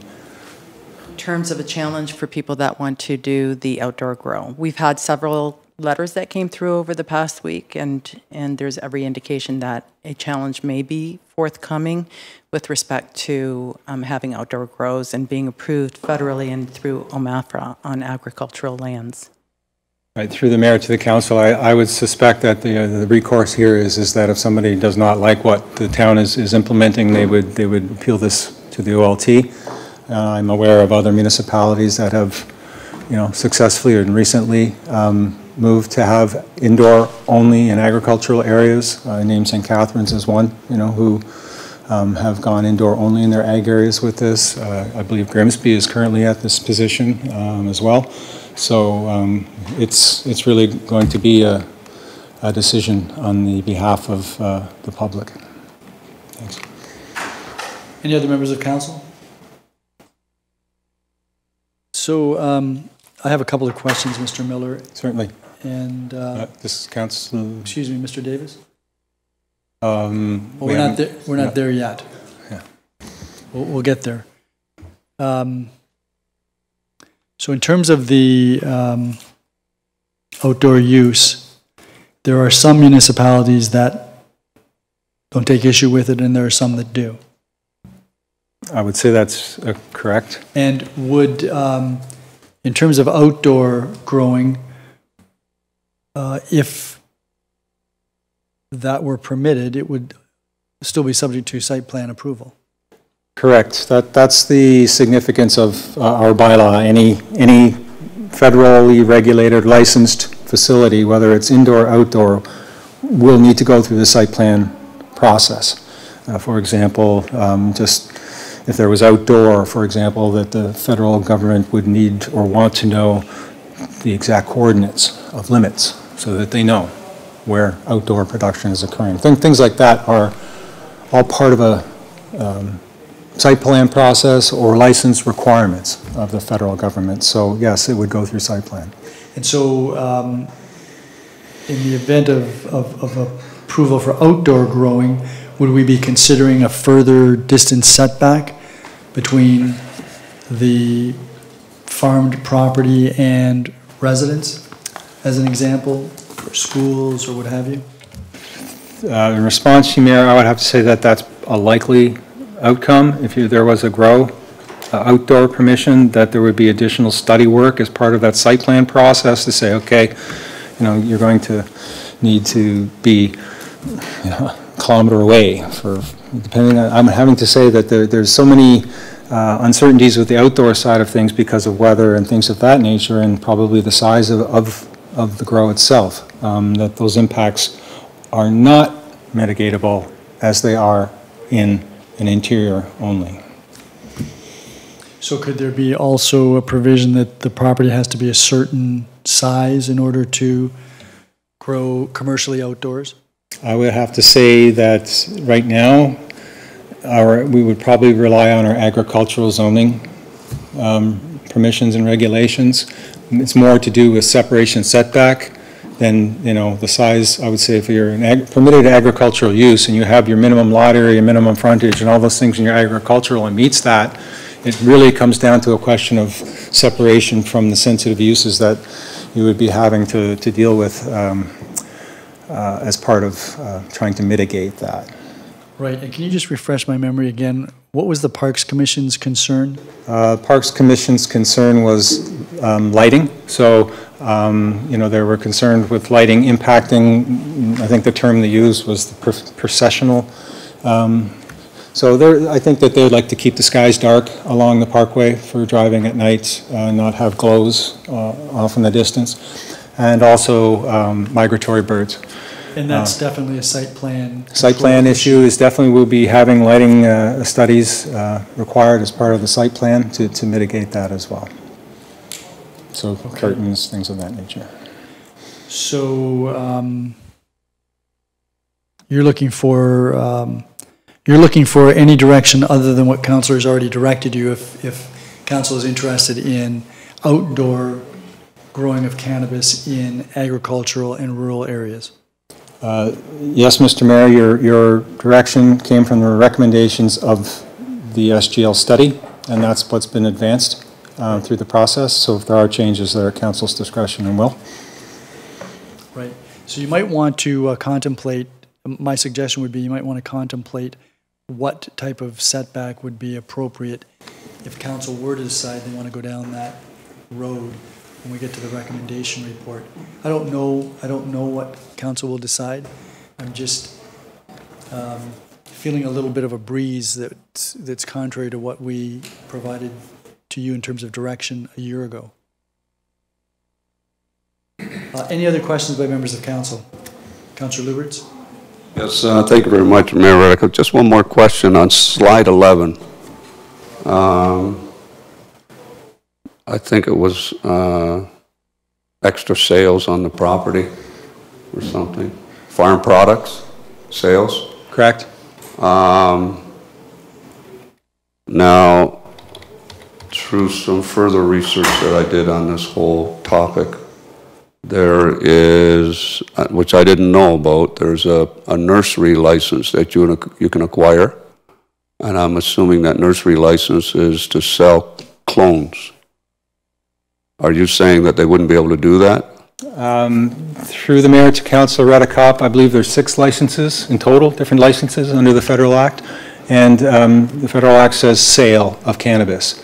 So to me, that wouldn't be interpreted as clones, plants, dried, any aspect of it. If you're selling, then you would need a provincial license to sell. So this wouldn't fall under that? Farm product market, not permitted, it says. Correct, so, not permitted without a license. If they wanted to sell clones, getting a license, because you indicate a nursery needs a license. Yeah, I get that, but even with a license, we're prohibiting them from doing certain things. Selling. Yeah, so they got a license. Yeah. Right, now they can sell stuff. A farmer has a farm, he can sell his product off his farm. So if they get the nursery license, then they can sell clones as a farm product. That's where I would say no. That's where if they get a nursery license to produce clones, those clones are being put into production facilities to grow marijuana.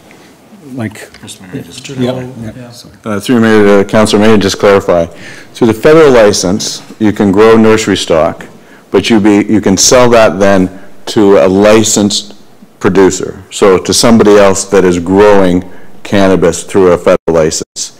If you want to sell it at your gate, you need a provincial license. Any retail store sales out of your property is a provincial license. So if you're selling a cannabis, you're selling plants, that's a provincial license out of your door. Yes, I get that. I get that. To me, it doesn't matter what license. If I get the nursery license, whether it's federal or provincial, what I'm saying is, if I own a farm and I have a license, right, you're saying that I'm restricted as to who I can sell it to because I'm allowed to grow 4 plants in my backyard legally. So I'm going to legally purchase a clone, 4 clones, and I'm going to put them in my backyard. Where do I get those 4 clones other than somebody's got to have it in their nursery? Now I want to buy it legally. I don't want to buy illegal. Federal license, if it's somebody that's got a federal license. But this slide says no farm market sales. Through you, Mr. Mayor. Yeah, through you, Mr. Mayor, to the councillor. Through the federal license, if you're a licensed nursery stock producer, then you can sell to anybody that has a license.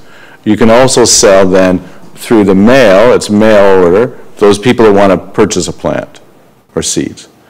But if you want to sell out for people driving up to your place and sell it to that person, then you need a provincial license. And I heard what was said earlier, is that if you, Mr. Miller said that if you want to do that and they get a provincial license, then that's where we'll consider permitting that. So what the bylaw is trying to say right now is you can't sell it without a provincial license, and we could clarify that. So it's not, we want to make sure that zoning doesn't, somebody just can start selling, somebody can't start selling and think that they can do that because the zoning allows it. It doesn't allow it unless you have a provincial license. I never thought that any other way of selling anything other than a license. Right. So I can get a provincial license and sell clones at the end of the driveway at a farmer's field. That's correct. Or can I do that on residential? Although we're not talking residential, but... Through you, Mayor, to Councillor Lubberts, what he was just stating there is that if you have a provincial license to sell clones out your end of your driveway of your farm, then we're heading towards, yes, that's probably permissible, but we would just, I'm just cautioning that, you know, we would need to make sure that you're not like actually inviting them up the road and you're going to have a whole parking store and a store, because that gets into the whole site plan side of things. I get what you're saying. Okay, yeah. So that's all I'm going to be cautioning you on. So okay, so we'll bring that up with the report. Okay. That's something we need to discuss, because that's important, because there's a lot of people that grow in their backyard and they need to be able to buy these clones. And it's more convenient if they're buying it off a greenhouse or somebody. It's more convenient for somebody that has a greenhouse license to be able to provide them with their clones. Through you, Mayor, just to close that out, that would be optimal. I'm sure everybody's just like when we're going to get our plants for spring planting around our homes, we go to the nursery and get them, right? Yes. That's the MO. Now, and all I would say is that if you have a nursery license to grow clones, you might just want to ask the province for a retail license so you can sell them there too. Yeah. Now, when we get to that point with the bylaw, is that going to be the same restrictions with the bylaw? Because clones don't emit any odors. You know, you're going to be selling clones at different heights. And I would think that probably once they get around 24 inches, 30 inches, then, you know, they need to be outdoors. And there's no odor at that time. So are they going to fall under the same restrictions as the bylaw when they do produce odor? That's something that I think you need to consider when you bring in your recommendation report. Mr. Okay. Miller? Okay, thank you. Okay, thanks.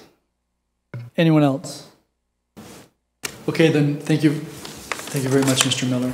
Okay, thanks. We're then going to go to anyone who wishes to speak to the matter, to address council. Please raise your hand, Mr. Young. And then, yes, sir. Hi. Everybody here has heard me speak about cannabis before. We need your name and address. Les Young, 2000 Juicin Road. I should be used to it. I guess I'm not. I I've spoken about cannabis odor mitigation. I've spoken about indoor grows. And quite honestly, anybody who wants to grow outdoor cannabis in Fort Erie in a large scale has to have their plan reread, because we've got so much soybean, which is a cannabis farmer's enemy. Powder mildew, botrytis, they use a product called Eagle 20, it's microbulin. It turns into arsenic when you smoke it. So any cast off from a soybean field ends up on your marijuana. In a large scale grow, it's hazardous. So to grow a huge grow in this part of Niagara, quite simply, makes no sense. So outdoor grow, unless it's a small scale that is filtered out by your fence, your yard plants, your hedge, quite simply, you'd have to pollute your weed with all kinds of toxins. And here goes.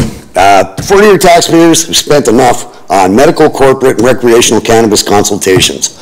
I would really love to know if the consults have ever grown cannabis commercially, medicinally, like a hippie. I don't know if they have, because otherwise they would know some things. One thing, if you're going to set a 500-meter barrier, you got to remember that most indoor gardeners, big scale, grow what's in a closed loop. That means nothing goes out and nothing comes in.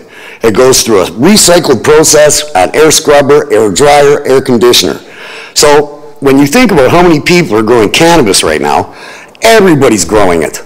So if you got 10 neighbors 500 meters away from you, and 7 of them are growing cannabis, and you've got a commercial grow, and you're getting grief from a neighbor, it could be very well smelling the person next door and not the commercial grow.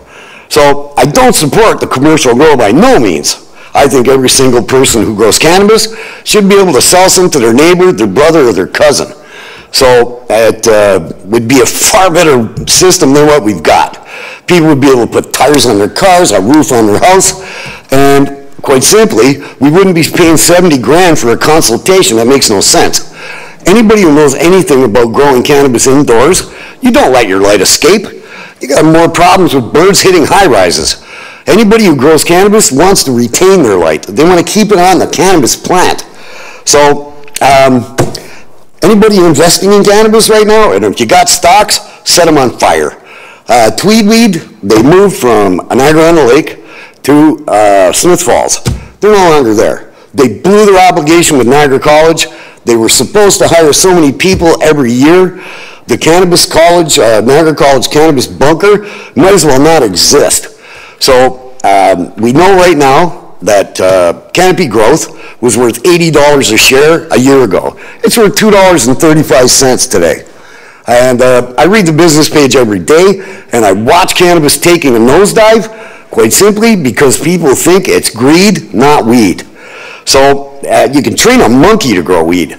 And every October, there's going to be such a glut of cannabis, it will either be free or so cheap, it's going to be 1970s prices.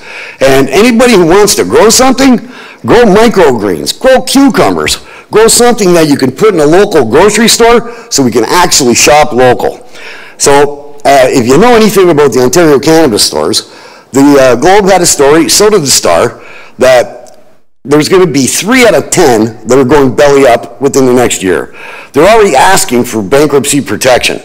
Anybody in the vice business asks for protection or government bailout, tell them to grow something else or get in another business. Young, I hesitate to interfere you when you're in full flight, but we're talking about zoning and land use here, not so much the future of commercial enterprise. I'll get to that. I'm giving you the whole package. Well, we just want the package that relates to the land use, if you wouldn't mind. Certainly. Anybody who wants to set up a commercial grow in Fort Erie, they should be giving every obstacle possible, because a commercial grow is going to fail. Canopy Growth is selling their equipment and their supplies right now for 10 cents on the dollar. Bob's Grow Mart, who I'm wearing their shirt by the way, they bought $1 million worth of supplies and equipment for 100 grand. So when Canopy Growth is like selling off their equipment, it's telling you nobody is making money from pot right now. So literally, if you want to do something righteous to the people of Fort Erie, especially medical growers, when I started growing cannabis medicinally, a gallon of organic fertilizer was $30. It's $90 now. So if every medical grower was allowed to sell part of their crop, they would be able to offset the cost of all their fees. Like, for instance, you pay $300 to a doctor to get your exemption from Health Canada. You got to buy new lights, you got to pay a hydro bill. So corporate growers, when the municipality is supposed to get $1 a gram, the province is getting $1 a gram, and the feds are getting $1 a gram, there's no money left for the farmer. Because when weed is only $60 an ounce on the street, and believe me, it's not going away for 100 years on the street. It's literally not worth growing. You want to convince farmers to come here? Let them grow outside, and let them grow a crop that we can eat. Because, like, quite simply, the market for cannabis is so saturated that if you're following any business pages, they'll tell you, Hexo, the third biggest cannabis company in the world, laid off 800 people. Anybody going into work for cannabis right now, 3 out of 5 quit. They think they're going to start hanging out with Tommy Chong, for crying out loud. Mr. Young, we're here because we're talking about what changes, if any, should be made to the official plan and the town zoning bylaw with respect to... I started with that. Cannabis growth. You started with it, you touched on it partway through your journey, you're now off again. So, as an example, what is your position with respect to the outdoor growth of cannabis in Fort Erie? Small scale only, because of soybean.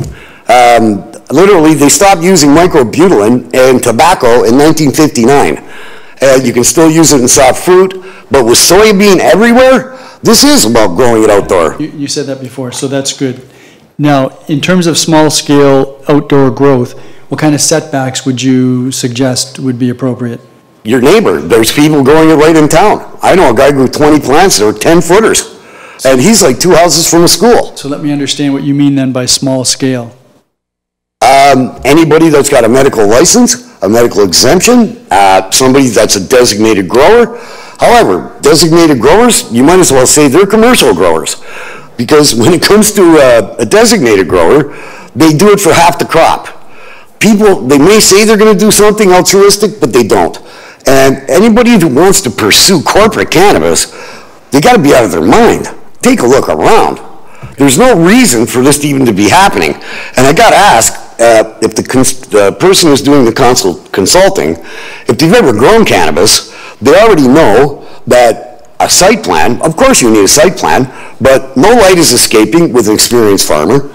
There's not going to be no odor. I've told you this in person, Mayor Wayne, that it's HEPA in, HEPA out, or a closed loop.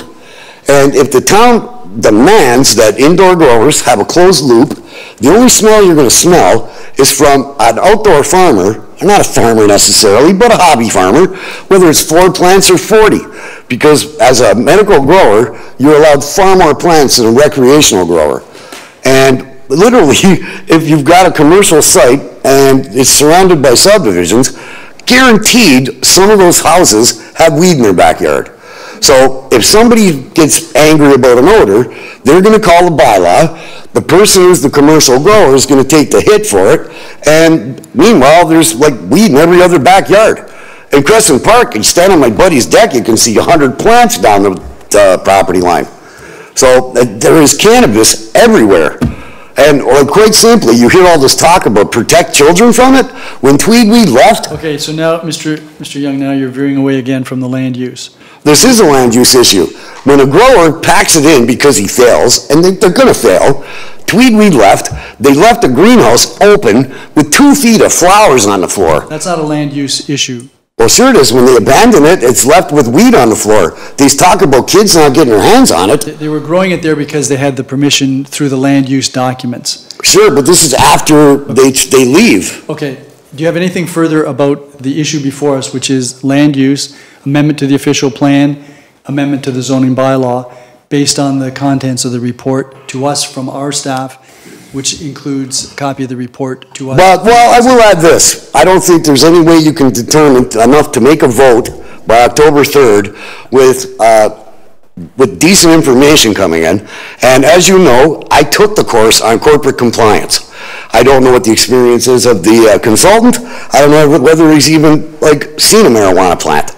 So, but by everything I've read from the 10-point power pack, none of the things there amount to anything more than common sense. So if the town's willing to pay 70 grand for common sense, then like I'm baffled. I'm literally baffled. No more money should be spent on consulting for weed because it's going to be done in a year. Okay. Any members, Councillor Lubberts? Yes, thank you very much, Mayor Redekop. Russ, thank you very much. You're welcome. The seeds that I talked about earlier, the non-odor seeds. Certainly. You gave us a report. That's why I was shocked Anne Marie Councillor Noyes kept going on about odor. I did a presentation on cannabis mitigation. The odor mitigation is so simple. You can grow marigolds, you can grow poppies, you can grow tea roses. They are companion plants that do away with the odor. So a commercial grow could set themselves up with 1,000 marigolds in the summertime. You can buy so many different strains, and I don't know, I've been around cannabis for 50 years, and nobody I know now wants skunkweed. Nobody wants it. They would much prefer smoking something that tastes like mangoes, and as Councillor McDermott knows, strawberry banana's dynamite, right? Who would complain about that? So if you grow strawberries and bananas in your backyard, or in your monster grow, none of your neighbors are PO'd. In fact, they're going, I smell bananas. I think I'm gonna have a banana shake. So all the seeds that are available, you could demand it. Also, I recommend demanding that male plants are an invasive species because they can pollute a garden. They can pollute for 5 kilometers. A male plant will give you seeds. The minute your plant starts developing seeds, it stops developing THC. So if one male plant is in Crescent Park and it pollutes 10 people that grow medicinally, their weed ends up what is on the street called caca. So you don't want seeds in your weed. You don't want a male. And quite simply, in Crescent Park, people are growing strawberry banana, they're growing watermelon, and like nobody's making a report. And I'm disappointed that Mr. Miller didn't have the number of complaints available. And to say that he's got no complaints available, literally, you need a talk before you come up here. They loosen up a bit. So, look, Mr. But anyways, without him presenting the number of complaints, Mr. you can't make a decision by October 3rd. Mr. Young, just respond to the questions that are asked by members of council, and if we're fortunate, there won't be any other questions, but Councillor Well, if you want to learn, you got to ask questions. I've been asking questions for 50 years. To not ask questions of me and to get the answers you got from them makes no sense to me. Yeah. Councillor Lubberts, any other questions? Thank you. Anyone else? And a tip for Councillor Butler, don't grow weed outdoors. Thank you very much. Seriously. Thank you very much, You're welcome. Mr. Young. Anyone else wish to address council? Yes, please come forward, sir.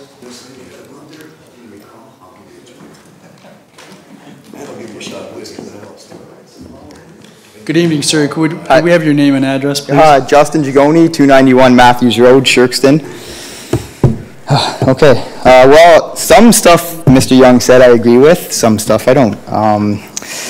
So it seems this whole report was funny that it got pushed through COVID pretty quickly. I'll start by saying that. Nobody worked for 2 years and this got done. Seems like there was a pre-agenda because from the report, there's literally no data, nothing. Like, says nothing about odor, about pesticides, anything. So I don't know how we can make any informed decision without any real data. It's just somebody's opinion that they don't like the smell of weed. It's, to me, I don't know, I could have done the report in grade 8. We called a couple other municipalities that some grow pot outside, some don't. So again, we're down to somebody's opinion. Do we want to have it growing outside or do we not want to? Now, what are the concerns? We don't like the smell. Well, in the report, we talk about the Farming and Food Production Act of 1998. It literally states in the report that nuisance complaints on farmers such as noise, smell, blight, cannot be addressed by bylaw or the town. Farmers are protected by that act, and Cannabis and hemp are considered a crop now and fall under that act. So I don't know how we could put through a bylaw that is actually illegal. I think we'd be facing potential lawsuits because you're telling a farmer that he can't grow a crop when he's legally allowed to. I had a whole bunch of stuff, but I'm not going to go through it all. So like I said, some of the municipalities are going. Now, I disagree with the report, but what I've seen from other places is they've separated the urban boundary and outside the urban boundary, which can probably make everybody happy. If you want to have a commercial license growing outside the urban boundary, you're probably not bothering anybody. Inside, well, that makes sense. If you're right beside a subdivision, then you might have some complaints. But again, like Mr. Young said, every other house is growing 4 plants, maybe 20 plants. So how many odor complaints have there been? We've made a report stating that there's complaints about odor with no numbers. I don't know how this got this far. How did anybody vote on this? There was a survey of 30 people. I can go get 30 people that say the complete opposite. Now, the survey didn't really tell us anything. They ask one question about growing outdoors, and they don't even specify where. Are we growing in a residential area? Are we growing outside the urban boundary, on a farm? Nothing. So how do you get an accurate answer? Was this preempted? It kind of seems like there is an agenda with this report.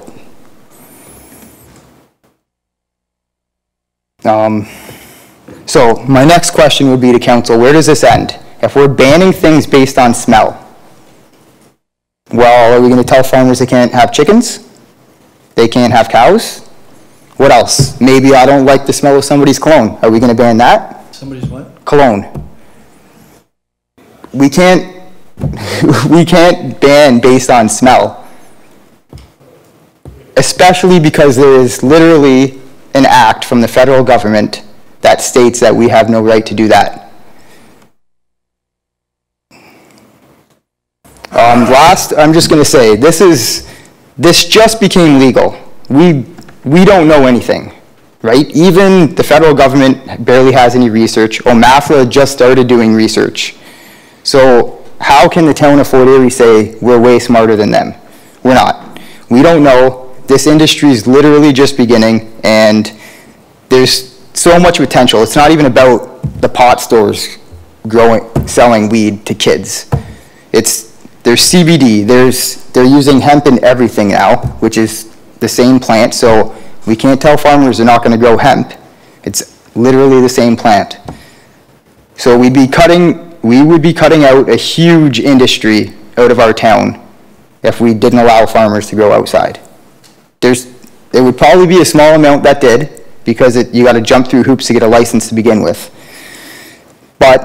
So we want to grow indoors. Well, we're all about being green. So now we're going to tell people to put up a big building, use tons of power. We got to heat the place, you got to cool the place. So now instead of being green, we're going to have a huge carbon footprint to grow what is arguably the cleanest crop to grow in the world that produces oxygen, takes in carbon dioxide, and cleans the land when it's grown on it, which none of this was in the report. Again, there was no research done on this report at all. So other than that, that's all I've got to say. Like I said, I've got pages of stuff. If anybody wants to ask me, that's fine. I don't want to be here, but apparently nobody else wants to stand up for it, so here I am. No, Mr. Young stood up for it. Okay, thank you very much, Mr. Chigoni. Any members of council have any questions? So I do believe that Mr. Miller was making notes while you were speaking. I certainly was, so we appreciate your comments. Thank you. Thank you. Anyone else? Yes, please come forward, Mr. Regal.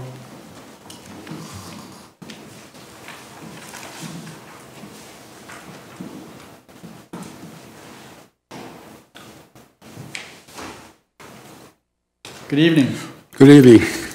My name is Marvin Regal. I live at 780 Ridge Road North in Ridgeway.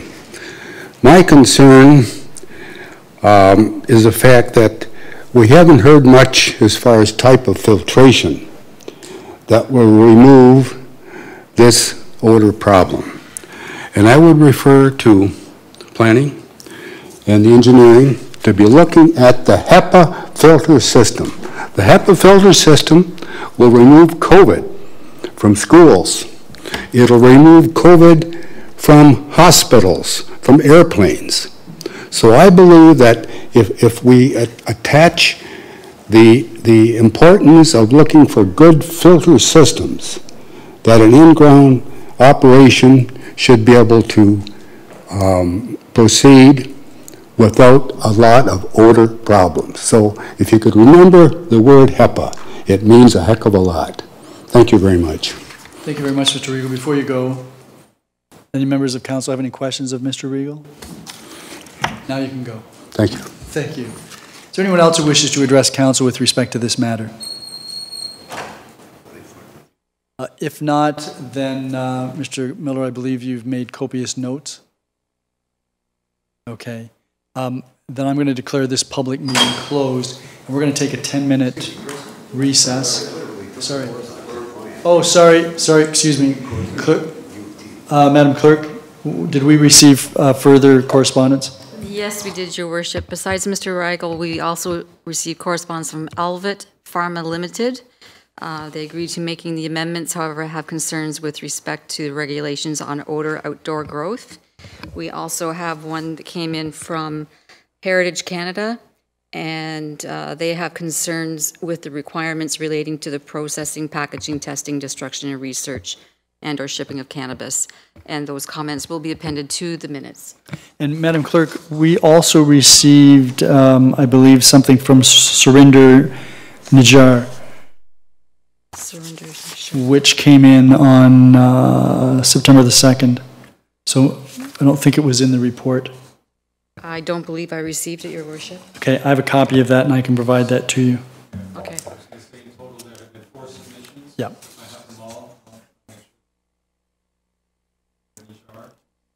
Okay, great. Thank you very much, Mr. Miller. Okay, then I'm going to, sorry, Mr. Davis, is there anyone in the digital room? No? Okay, then I'm going to declare this public meeting closed. We're going to take a 10-minute break. We'll come back at 8:18 and proceed with the agenda.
Okay, we're back in session now, and we would need a mover for the report. Councillor McDermott, are there questions or comments with respect to the report? Councillor McDermott, this is the PDS 64 2022 Cannabis OPA ZPA site plan information report. The only thing that I'm really concerned about right now is the the one line, the one or two lines in the odor, under the odor area.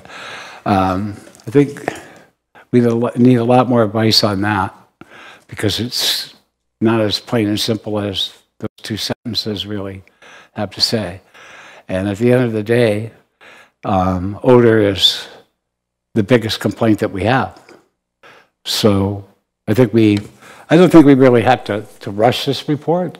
I think even October 3rd is a little rushed, because, it should probably be left for the next council to deal with, because there's, so much in there, that information that we need, that we don't want to rush it. We want to get it right the first time.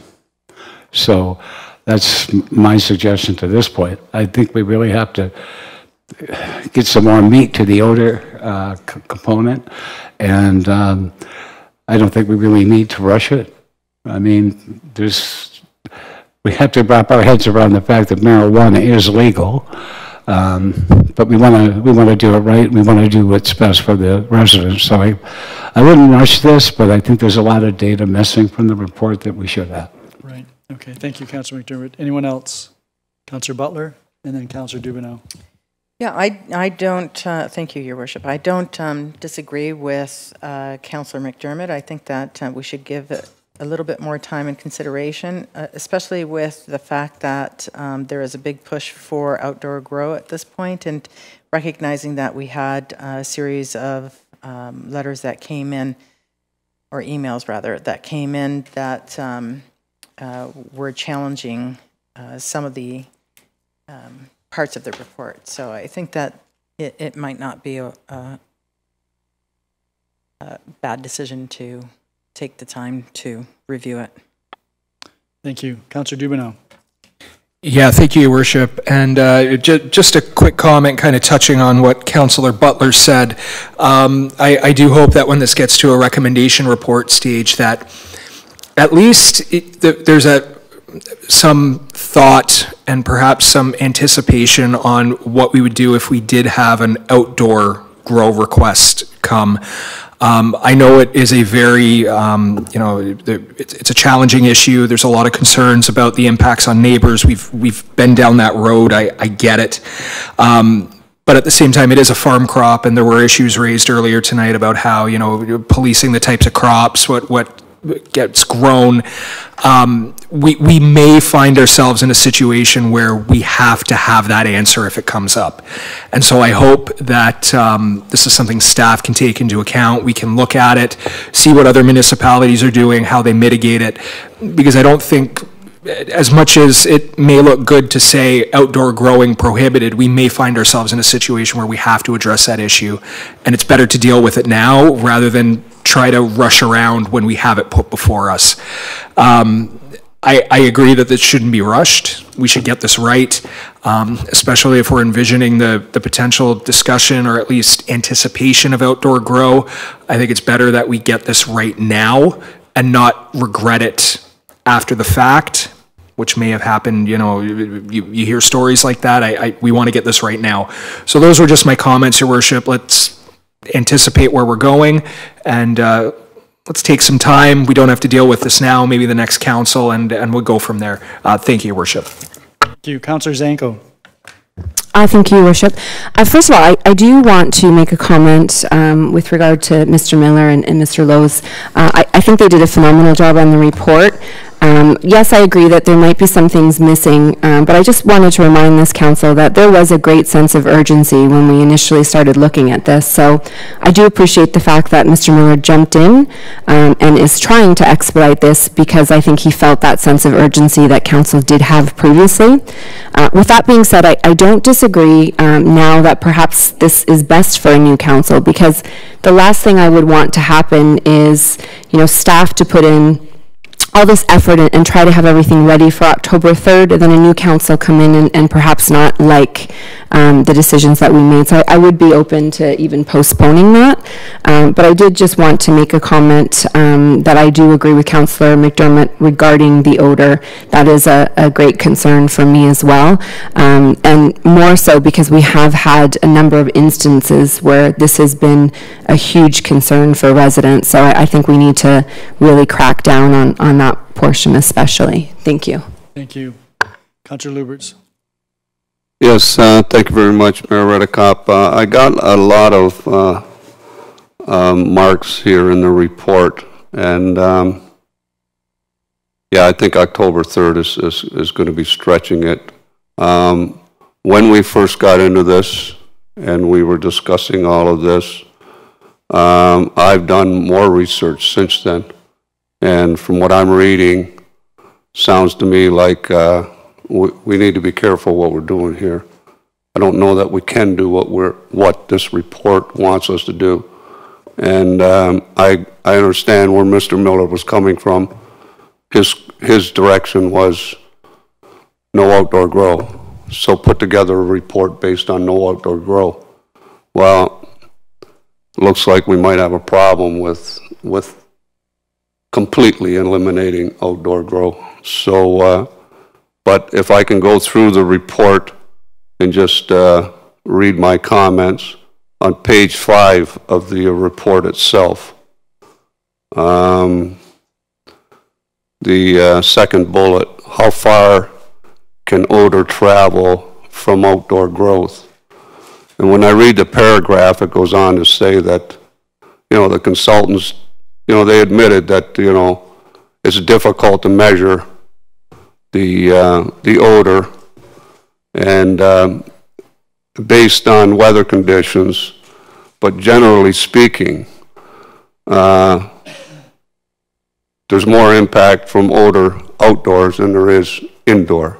Well, that's true, but it doesn't address the odor problem. Now, when I read this, I just go back to the Mars project in Crystal Beach. When they were going to build houses in there, we had them go in and do a sniff test around the sewage treatment plant to see if the smell was okay for, to have a subdivision. But nothing in here about, well, maybe we should do something like that. Now, I do know the consultant was here last time. He said that OMAFRA was doing some studies. And my question is on that, have they finished those studies? And do we have any data on any of that studies? And I'm particularly interested in the OMAFRA studies. But there's nothing in here about OMAFRA. But well, I think there is, but I think the studies haven't been completed. So, and comments, yeah, but not their data.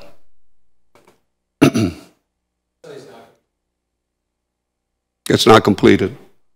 So, Mayor Redekop, again, it's not completed. So how do we make an informed decision if we have studies out there that are incomplete and no data for us to go by? Same page. Second to last paragraph says the town is only able to regulate odor for licensed cannabis production facilities.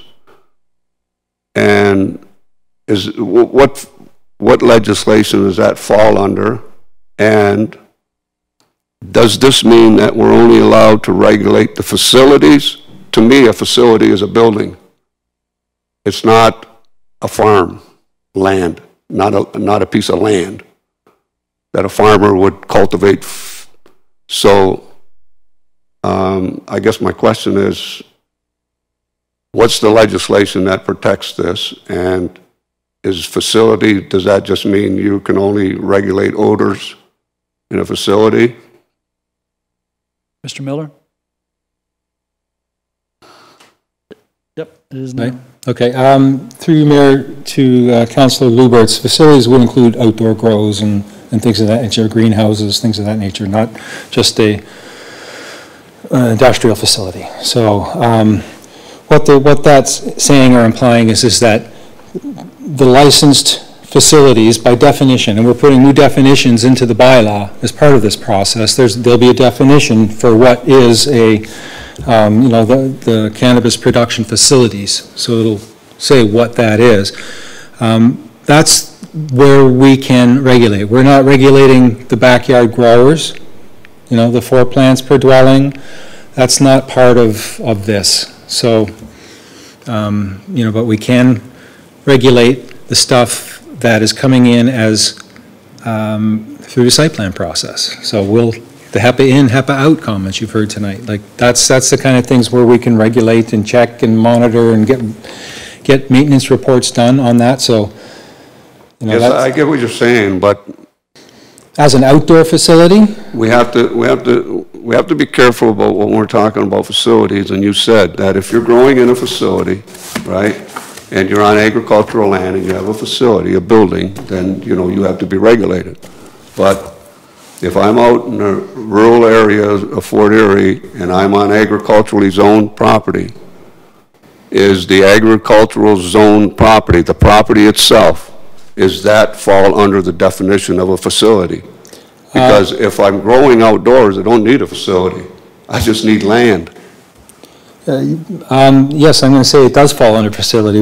If you'd like, I can read council the definition proposed for the update to the zoning bylaw. Licensed cannabis production facility is the term, the heading. Means lands, a building or greenhouse licensed by Health Canada in accordance with the applicable federal regulations as amended from time to time, which is used for the cultivation, processing, packaging, testing, destruction, research, and or shipping of cannabis. A licensed cannabis production facility is also within a greenhouse is subject to the requirements that apply to the licensed cannabis production facilities. So I get what you're saying, but from what I'm reading, what I'm listening to there, and what I've read with that, is they're talking about facilities. In other words, they're talking about a building. Yes, I would say through... A piece of property is not a building. Through Mayor Redekop yourself, that's because these amendments are providing only for indoor growth. So you are growing in a facility. Right? That's the proposed amendments as they're set out here for you. Okay. Require indoor growth only. So that means that anything occurring is occurring indoors. So whether it's a greenhouse, a factory, or what have you, it's growing indoors, which I guess you would, assume to be a facility. Correct? Okay, I get what you're saying, yeah. So then I guess we go back to, we need to take a closer look at this, because I think our act, our Normal Farming Practices Act, gets us in trouble here. Because now we're saying, even if you have agricultural zoned land, what we're saying is you can only grow if you have a facility. Correct. And so we're right back at what you said earlier, or your colleague said earlier, about you can only use these seeds that don't produce odor. We can't do that. So we're right back in that same situation. You can only grow in a building on agricultural land. And I think that we're in the same position there. Through Mayor Redekop to Councillor Lubberts, I think that we're probably, able to have that permission in our zoning versus the other argument that was made earlier. Yeah, okay. So page 9 of the report, second, third paragraph. about the region and the region's Agricultural Policy Action Committee. It goes on to say that by creating policy sets that identify individual crop types, there can be implications that result in disadvantages to growers and operators within the agricultural sector. So why would we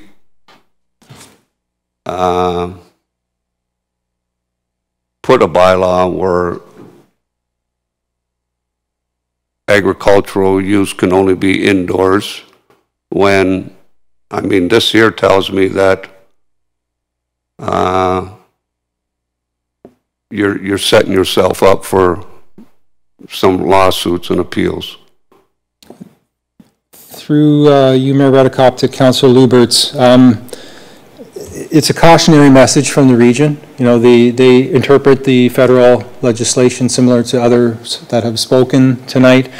I just want to go back to, we're not the first ones who've been down this path. There are municipalities who've dealt with this. There are municipalities who've approved indoor agricultural only, without appeal, without challenge. No, so we're not the first out of the gate on this. So we are looking at other municipalities, what they were capable of doing.